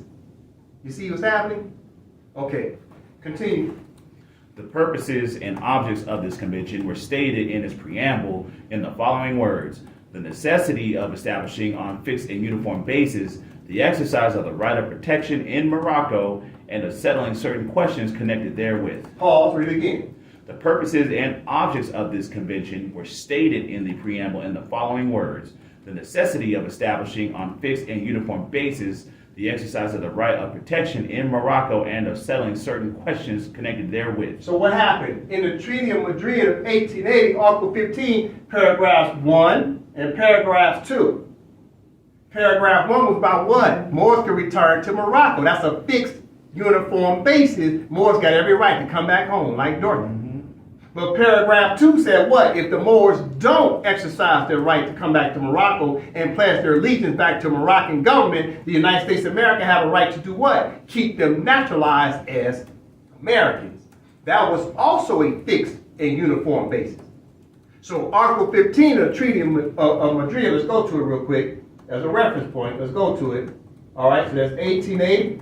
All right, so it's going down to Article 15. As a reference point, okay? As a reference point. So Moors can see it. You got to have a visual. Got to have a visual. Okay. So Article 15 had 2 paragraphs, right? Paragraph 1 and paragraph 2. Paragraph 1 allowed the Moors a fixed uniform basis to return, right? It says right here, return to Morocco. It gave the Moors a right to do what? To choose between entire submission to the laws of the empire. That was a fixed uniform basis for Moors to come back home. But then paragraph 2 said, foreign naturalization heretofore acquired by subject Morocco, according to the rules established by the laws of the United States of America, shall be continued to the United States of America all regards of its effects without any restriction. So that's fixed and uniform as well. The United States of America can have civil and criminal jurisdiction over Moors who, under paragraph 2, failed to return back to Morocco. So all the Moorish Americans fall under paragraph 2. The Nation of Islam falls under paragraph 2. The HBCU students and graduates fall under paragraph 2. NAACP people who petition them fall under paragraph 2. You see what's happening? Everybody that call themselves Baptist and Jehovah's Witness fall under paragraph 2. But you want reparations, but yet you haven't even exercised your treaty right of Article 15, paragraph 1, to come back to Morocco. Morocco's an empire. You're already standing on it. I'm standing in Morocco right now. I'm in Morocco, just like that. Dorothy went back to Kansas just like that. She was in Oz, she clicked the hero 3 times, and she's back in Kansas, just like that. You ain't going nowhere. You're already standing on the soil. It's called jurisdiction. So all the Moors got to come back to paragraph 1 of Article 15, or remain naturalized in paragraph 2. You see what's happening? Decolonization, paragraph 1. Colonization, paragraph 2. You see what's happening? This is what the ICJ is pointing out. This is too easy. From here, the purposes and objects of this convention were stated in its preamble in the following words. Preamble of what? Treaty of Madrid, 1880. And it's talking about Article 15 in the preamble from the top. The purposes and objects of this convention were stated in its preamble in the following words.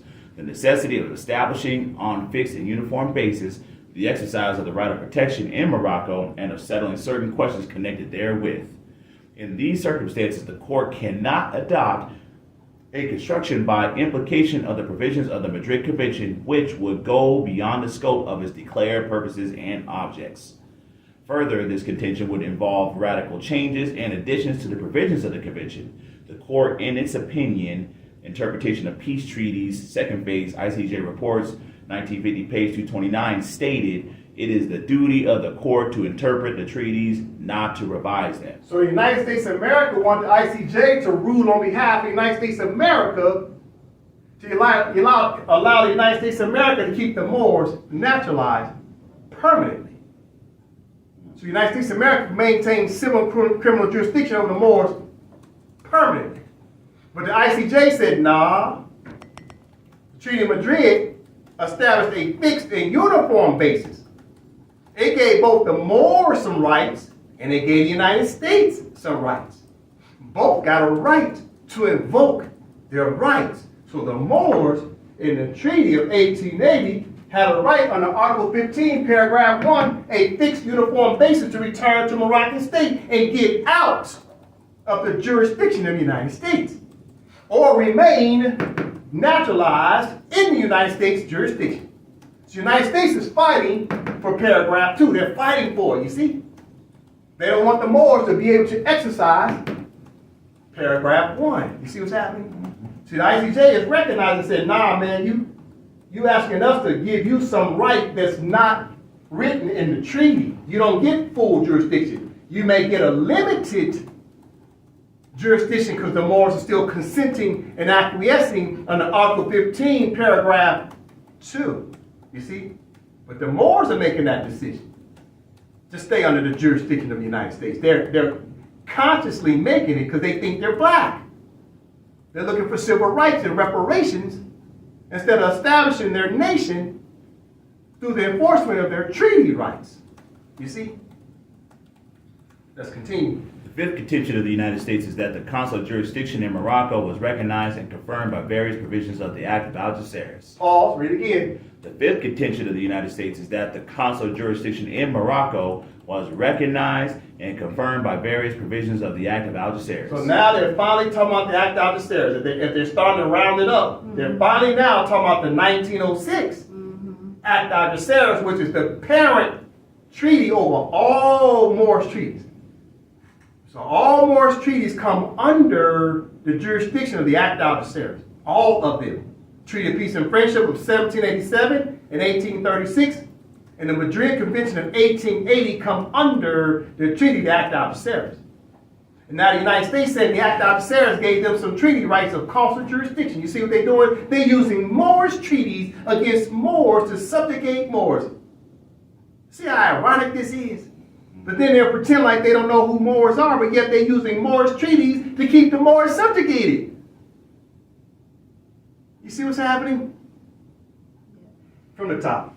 The fifth contention of the United States is that the consular jurisdiction in Morocco was recognized and confirmed by various provisions of the Act of Algeciras, and that the United States acquired an autonomous right to exercise such jurisdiction independently of the operation of the most favored nation clauses. You see, now they got away from that voice. They said, yeah, let's get away from this most favored nation clause. We're losing.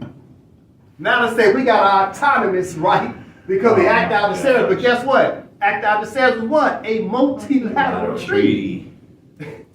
So they just reaching. You see, they trying to see whatever sticks. They just throwing everything at it. Yeah, man. The Act of Algeciras gave us our autonomous right. Now, man, 12 people signed it that were Europeans. There wasn't no bilateral treaty. But what's my point here? They're using Moorish treaties to subjugate Moors while turning around and saying that they don't recognize Moors. But why is the United States saying they don't recognize Moors? Because the Moors say that they're who? Moorish Americans. Moors ain't saying they're Moroccans. Moors keep running around saying they're who? The true American. They ain't saying they're the true Moroccan. So the Moors are doing the United States a huge favor by continuously invoking a party name that does not exist in the treaties. The Moorish Americans might as well call themselves black, because black ain't in the treaties. The Moorish Americans might as well call themselves African Americans, because African American ain't in the treaty. The word Indian is not in these Moorish treaties. The word Moorish American is not in these treaties. Negro is not in these treaties. So you got to understand what's happening. If you don't invoke the proper party name of the contract, you can enforce the contract. In 1906, the 12 powers at Algeciras all exercised capitulatory rights and privileges to the extent that they were prescribed earlier by the General Treaty with Great Britain of 1856 or by the Spanish Treaty of 1861. They did so by virtue of direct treaty grant, as in the case of Great Britain or Spain, or by virtue of most favored nation clauses, as in the case of the United States, or without treaty rights, but with the consent or acquiescence of Morocco. Pause. So what happened? The consent or acquiescence of Morocco has allowed the Europeans to maintain jurisdiction over the Moors. The consent or acquiescence of Morocco is the problem.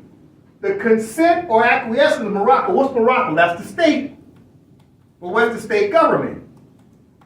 Well, at the time, guess who was representing the state government? France. But France wasn't waking up the Moors. They was only using the Moors as a militia. They didn't want the Moors to have a pen to govern. They was only putting the Moors on the front line to fight the wars for France. You see what's happening? So right here, it said right here, the Morocco as a state government consented or acquiesced and allowed the Moors to remain subjugated because no one spoke up for the Moors. Everybody's looking out for their best interest instead of looking out for the Moors. This is why the Moors had a treaty right in the Treaty of Madrid of 1880, Article 15, paragraph 1. It said what? You see it's singular? Let me show you a little something. See right here? Treaty of Madrid 1880, Article 15, paragraph 1 says, any subject of Morocco, you see that? That's singular.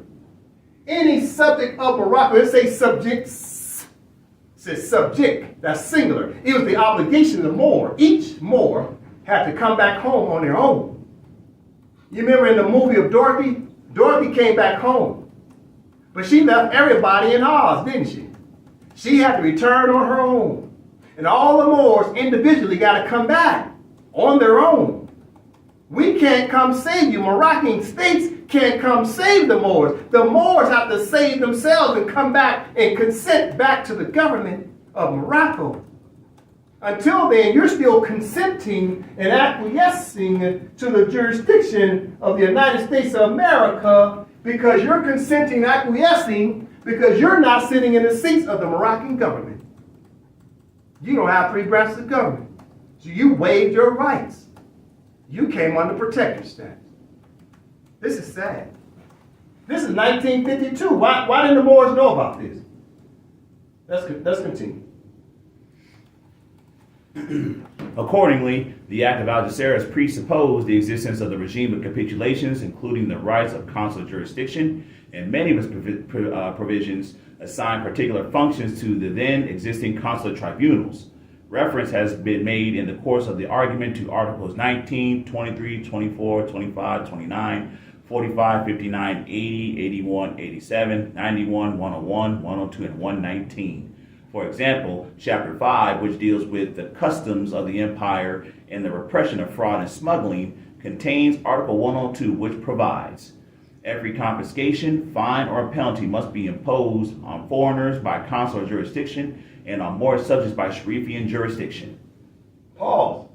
So Article 102 of the Act of Algeciras, in the Empire of Morocco, the Moorish government had the judicial power to do what? It said what? Every confiscation, fine, or penalty must be imposed on foreigners. Who is the foreigners? Americans, by consular court, which is the Moorish consular court, and on Moorish subjects, who are Moorish subjects, people still naturalized, by Sharifian jurisdiction. What's the Sharifian jurisdiction? That's the Moorish Empire, you see? So the obligation of the Moors to sit in the consular court. But they ain't sitting there. They're still consenting, acquiescing, call themselves Negro, Black, Colored, Moorish American, and African American, etc.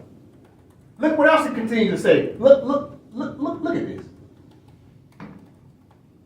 In the conditions which existed at the time, this article made it necessary for the prosecution of nationals of the 12 powers for fraud and smuggling to be dealt with in the consular courts. Read it again. In the conditions which existed at the time, this article made it necessary for the prosecution of nationals of the 12 powers for fraud and smuggling to be dealt with in the consular courts. So the Moors supposed to be sitting in the consular courts, sitting there as judges, and doing what? Prosecuting nationals of the 12 signatory powers, which was who? The European states.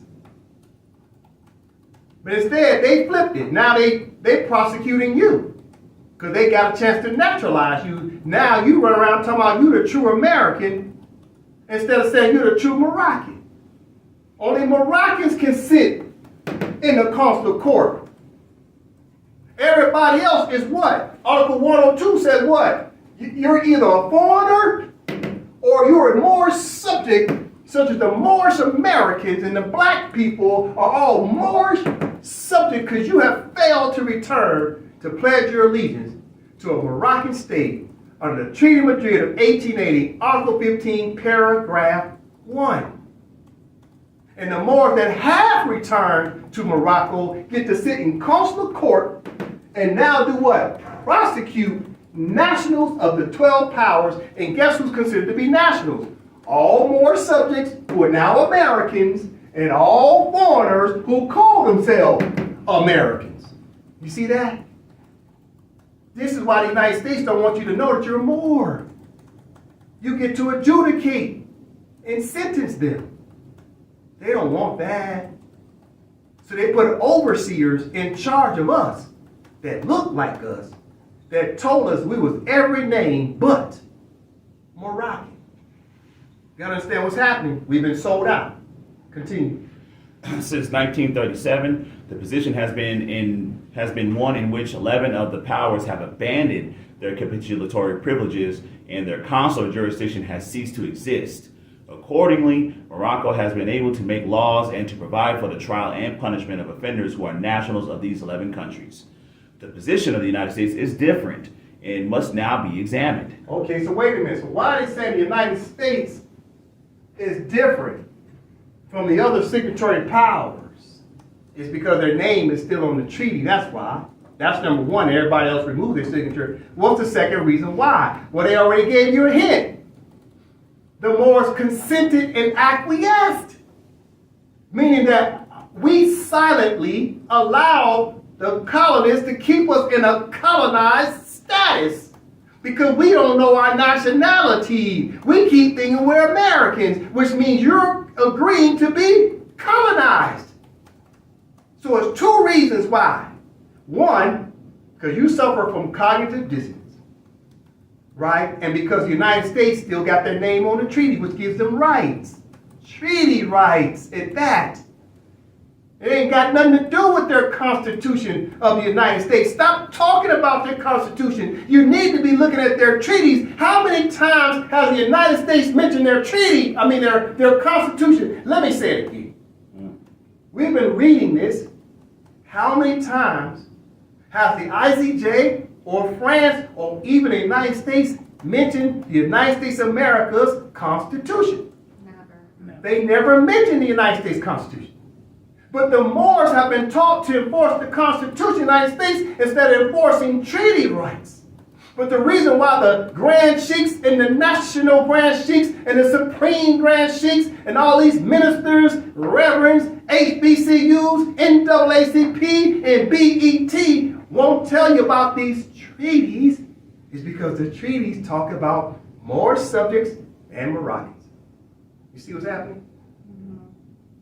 We've been sold out by our own people that don't want to talk about these treaties because the treaty got the proper nationality disclosed in the treaties. Let's continue. Unlike the Madrid Convention, the Act of Algeciras was general in its scope and was not confined to a limited problem such as that of protection. On the other hand, the interpretation of the provisions of the Act must take into account its purposes, which are set forth in the preamble in the following words. Inspired by the interest attaching itself to the reign of order, peace, and prosperity in Morocco, and recognizing that the attainment thereof can only be effected by means of the introduction of reforms based upon the triple principle of the sovereignty and independence of His Majesty the Sultan, the integrity of his domains, and economic liberty without any inequality. Okay, so the interpretation, the act gave certain rights back to the Morocco, the Sultan, and the Moors. You guys see what's happening? It's a Bill of Rights that gave rights back to the Empire of Morocco, the Sultan, and the Moors. Continue. Neither the articles to which reference has been made above nor any other provisions of the Act of Algeciras purport to establish consular jurisdiction or to confirm the rights or privileges of the regime of capitulations which were then in existence. The question, therefore, is whether the establishment or confirmation of such jurisdiction or privileges can be based upon the implied intentions of the parties to the Act as indicated by its provisions. So in other words, the question is, since the Moors ain't woke up, and the United States still got their name on the treaty, someone got to maintain the treaty provisions, and it calls for someone to be overseeing what? Consular court. Mm-hmm. So the United States is saying, someone got to enforce the treaty. Since we're the only ones standing here to enforce the treaty, we got a right to enforce it over these Moors. You see what's happening? Got to keep in mind, the ICJ already threw out France's consular court. There was no more consular court. ICJ threw out France's consular court. What was left? Only the United States could now have a chance to establish consular court. Since France failed, now the ICJ got to give the United States a chance to prevail to establish a consular court. Because the United States still got their name on the treaty, so they got some privileges and rights. You want to learn about that? Let's continue. An interpretation by implication from the provisions of the Act establishing or confirming consular jurisdiction will involve a transformation of the then existing treaty rights of most of the 12 powers into new and autonomous rights based upon the Act. It would change treaty rights of the powers, some of them terminable at such a short notice, for example, those of the United States which were terminable by 12 months notice, into rights enjoyable for an unlimited period by the powers and incapable of being terminated or modified by Morocco. So the ICJ said, no, United States, we can't let you pretend like you get to get full jurisdiction over the Moors. The Moors have a right to return to Morocco, and when they do, they got a right to enforce their opinion, their sovereign authority over you, United States of America. So we can't sit here and say you get a full right over the Moors, because that would then contradict the treaty. The treaty talked about the Moorish governments have a right to be the sovereign authority, not the United States. You see? So the ICJ is like, no, we're going to enforce these treaties on you, United States. You're not going to come in here and manipulate us to give you full rights over the Moors. You can get limited, but not full. Okay, continue. Neither the preparatory work nor the preamble gives the least indication of any such intention. The court finds itself unable to imply so fundamental a change in the character of the then existing treaty rights as would be involved in the acceptance of this contention. Right, so ICJ is like, we're not going to accept this contention. The United States of America gets to maintain full rights over the Moors. No, that will contradict the treaties. The Moors have a right to be the sovereign authority over the Empire of Morocco when they finally stop consenting and acquiescing. Continue.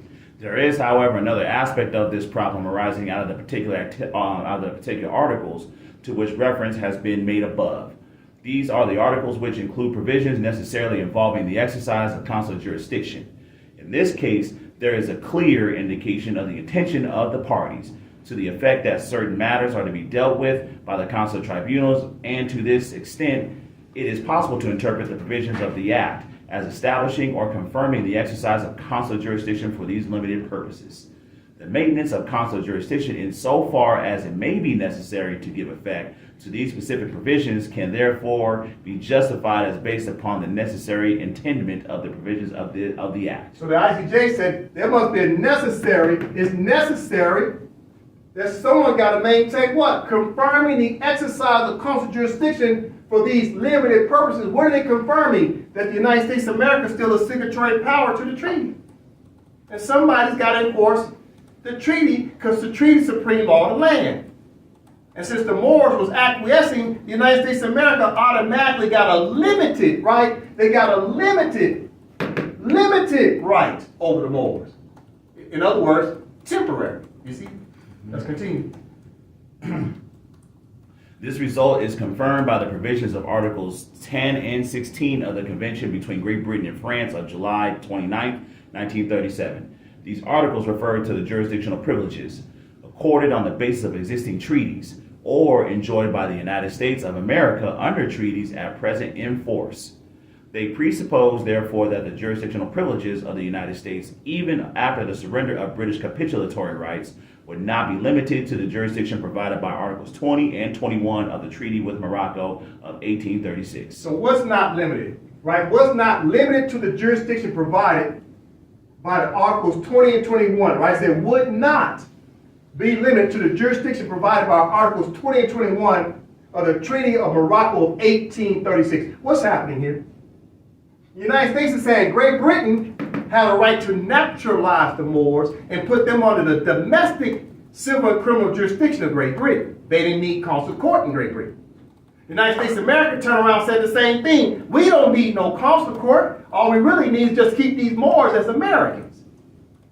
But that violates the treaties because the Treaty of Madrid, Article 15, paragraph 1, gave the Moors a right to get the heck out of the jurisdiction of the United States of America. So the United States said, okay, well, for those Moors who do return or whatever, they want to claim they're Moor subjects, can we at least establish a consular court because the treaties call for a consular court? Can it be limited? That's what's happening here, okay? All right, let's continue. This view is also supported by the provisions of Article 4 of the Protocol of Signature to this convention. This article provided for the abrogation of certain provisions of the General Treaty of 1856 and as regards the Act of Algeciras for the renunciation of the right to reply upon Articles 1 to 50, 54 to 65, 70, 71, all provisions of Article 72 after the word permit, 75, 76, 80, 97, 101, 102, 104, 113 to 119. And it also provided that in Article 81, the words by the competent consular authority must be deemed to be omitted, and in Article 91, the word competent must henceforth be substituted for the word consular. Pause. Read that again. From here. The word. The words by the competent consular authority must be deemed to be omitted, and in Article 91, the word competent must henceforth be substituted for the word consular. You see, so because the United States of America cannot be the competent consular court, because the competent consular court must be Moors. So the ICJ said, okay, we got to remove this word competent and just simply just say it's just what? It's just what? It's just consular authority. Because the United States of America could not sit in the consular court. You can't have American judges sitting in the consular court just like you couldn't have French judges sitting in the consular court. You see? So the ICJ say, yeah, if y'all have a limited consular court, it's just going to be considered consular court and not competent consular court, because competency starts with the Moors being the competent ones as recognized in the treaty. You see what's happening? So they're making distinctions here. Let's continue.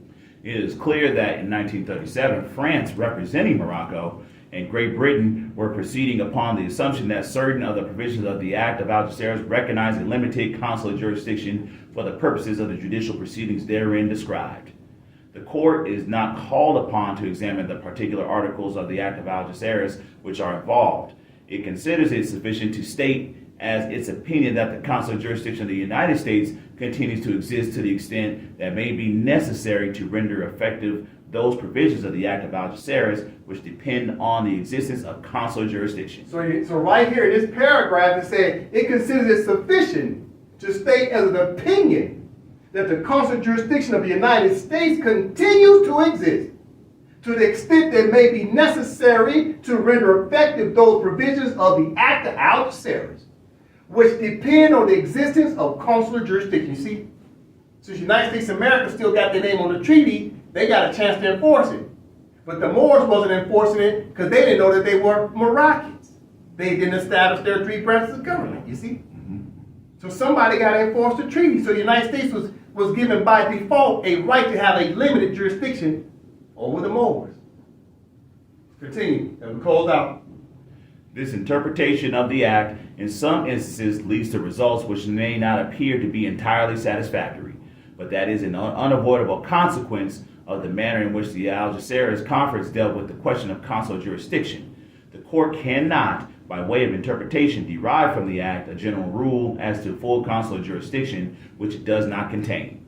On the other hand, the court cannot disregard particular provisions involving a limited resort to consular jurisdiction, which are in fact contained in the act and which are still in force as far as the relations between the United States and Morocco are concerned. You see, so the ICJ had no choice. They said right here, it is unsatisfactory. It's unsatisfactory that they didn't wake up the Moors. Right? They said right here, it's an unavoidable consequence because the Moors didn't wake up.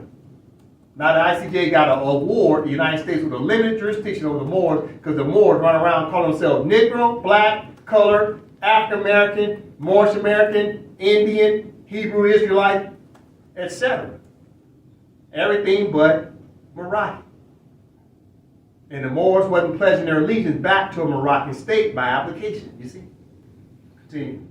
The sixth contention of the United States is that its consular jurisdiction and other capitulatory rights in Morocco are founded upon custom and usage. This contention has been developed in two different ways. The first relates to custom and usage preceding the abandonment of capitulatory rights in the French zone by Great Britain in 1937. The second relates to the practice since that date. Dealing first with the period of 150 years, 1787 to 1937, there are two considerations which prevent the acceptance of this contention. The first is that throughout the whole period, the United States consular jurisdiction was in fact based not on custom or usage, but on treaty rights. At all stages, it was based on the provisions either of the Treaty of 1787 or of the Treaty of 1836, together with the provisions of treaties concluded by Morocco with other powers, especially with Great Britain and Spain, invoked by virtue of the most favored nation clauses. This was the case not merely of the United States, but of most of the countries whose nationals were trading in Morocco. It is true that there were powers represented at the Conference of Madrid in 1880 and at Algeciras in 1906, which had no treaty rights but were exercising consular jurisdiction. Such as Canada. Canada established their first constitution in 1867. So you know Canada was interested in finding out, can Canada maintain a consular jurisdiction over Moors in the jurisdiction of Canada, even though Canada is where? In the Empire of Morocco. So even though Canada's name is not on the treaties, Canada is still benefiting from the capitulation of the Moors consenting acquiescence to Canada. They're still recognizing Canada as the parent state that's providing protection, you see? With the consent or acquiescence of Morocco. So the consent and acquiescence of Morocco was causing Moors that's in Canada to remain under the jurisdiction of Canada. The Moors in the jurisdiction of the United States of America have not come out of the United States of America's jurisdiction and returned to Moroccan jurisdiction. So it's all under consent and acquiescence. This is the ICJ is saying about Moors. It's the Moors' fault. Stop blaming the white man. The problem is the Moroccan. You're consenting and acquiescing to come under the jurisdiction of a colonist. You're doing this to yourself. It's self-inflicted. Your hardship comes from you, black man. It comes from you, black woman. It comes from you, Moorish Americans. You're consenting, you're acquiescing in your own country to come under the rulership of a colonist. You're doing this to yourself. This is the ICJ is pointing out. We're doing it to ourselves. All we have to do is pick up a pen, declare our independence, draft a constitution that recognizes the Empire of Morocco, recognize the charter and its 111 articles, start to enforce your Moroccan laws through consular court, and start to adjudicate the United States for violating the Moroccan treaties and your Moroccan laws within your uti possidetis jurisdiction. That's all we ever had to do. But instead, all we worried about is a big house and a big car while we're colonized people. This is shameful. Continue. It is also true that France, after the institution of the protectorate, obtained declarations of renunciation from a large number of other states which were in a similar position. This is not enough to establish that the states exercising consular jurisdiction in pursuance of treaty rights enjoyed in addition an independent title thereto based on custom or usage. During this period, France and the United States were in negotiation with regard to a number of questions, including the renunciation of capitulatory rights. There are isolated expressions to be found in the diplomatic correspondence which, if considered without regard to their context, might be regarded as acknowledgments of the United States' claims to exercise consular jurisdiction and other capitulatory rights. On the other hand, the court cannot ignore the general tenor of the correspondence, which indicates that at all times France and the United States were looking for a solution based upon mutual agreement and that neither party intended to concede its legal position. In these circumstances, the situation in which the United States continued after 1937 to exercise consular jurisdiction over all criminal and civil cases in which the United States nationals were defendants is one that must be regarded as in the nature of a provisional situation acquiesced in by the Moroccan authorities. Accordingly, it is necessary to conclude that, apart from the special rights under Articles 20 and 21 of the Treaty of 1836 and those which arise from the provisions of the Act of Algeciras, to which reference has been made above, the United States claimed to exercise and enjoy, as of right, consular jurisdiction and other capitulatory rights in the French zone came to an end with the termination of all rights and privileges of a capitulatory character in the French zone of the Sharifian Empire by Great Britain in pursuance of the provisions of the Convention of 1937. Okay, so that's the ending of that subsection. Okay, next class we'll pick it up in the next subsection. All right, but this last paragraph rejects the United States claim under what's most favored nation clause. The ICJ kicked that out. The United States claimed they had an independent right. The ICJ kicked that out. France claimed they had an ICJ. France was claiming they had a consular court. ICJ kicked that out. However, the ICJ said it was unavoidable, right, circumstance they have to allow the United States to maintain a limited jurisdiction because everybody's waiting on the Moors to wake up and start to enforce their own treaty rights. So this is what the Moors got to take away from this. The sooner we start calling ourselves Moroccans and we start understanding the law and the procedure of checking the applicable boxes, the sooner we'll be able to decolonize and start to enforce our treaty rights in the Empire of Morocco as Moroccans. I ain't with that. Islam. Islam.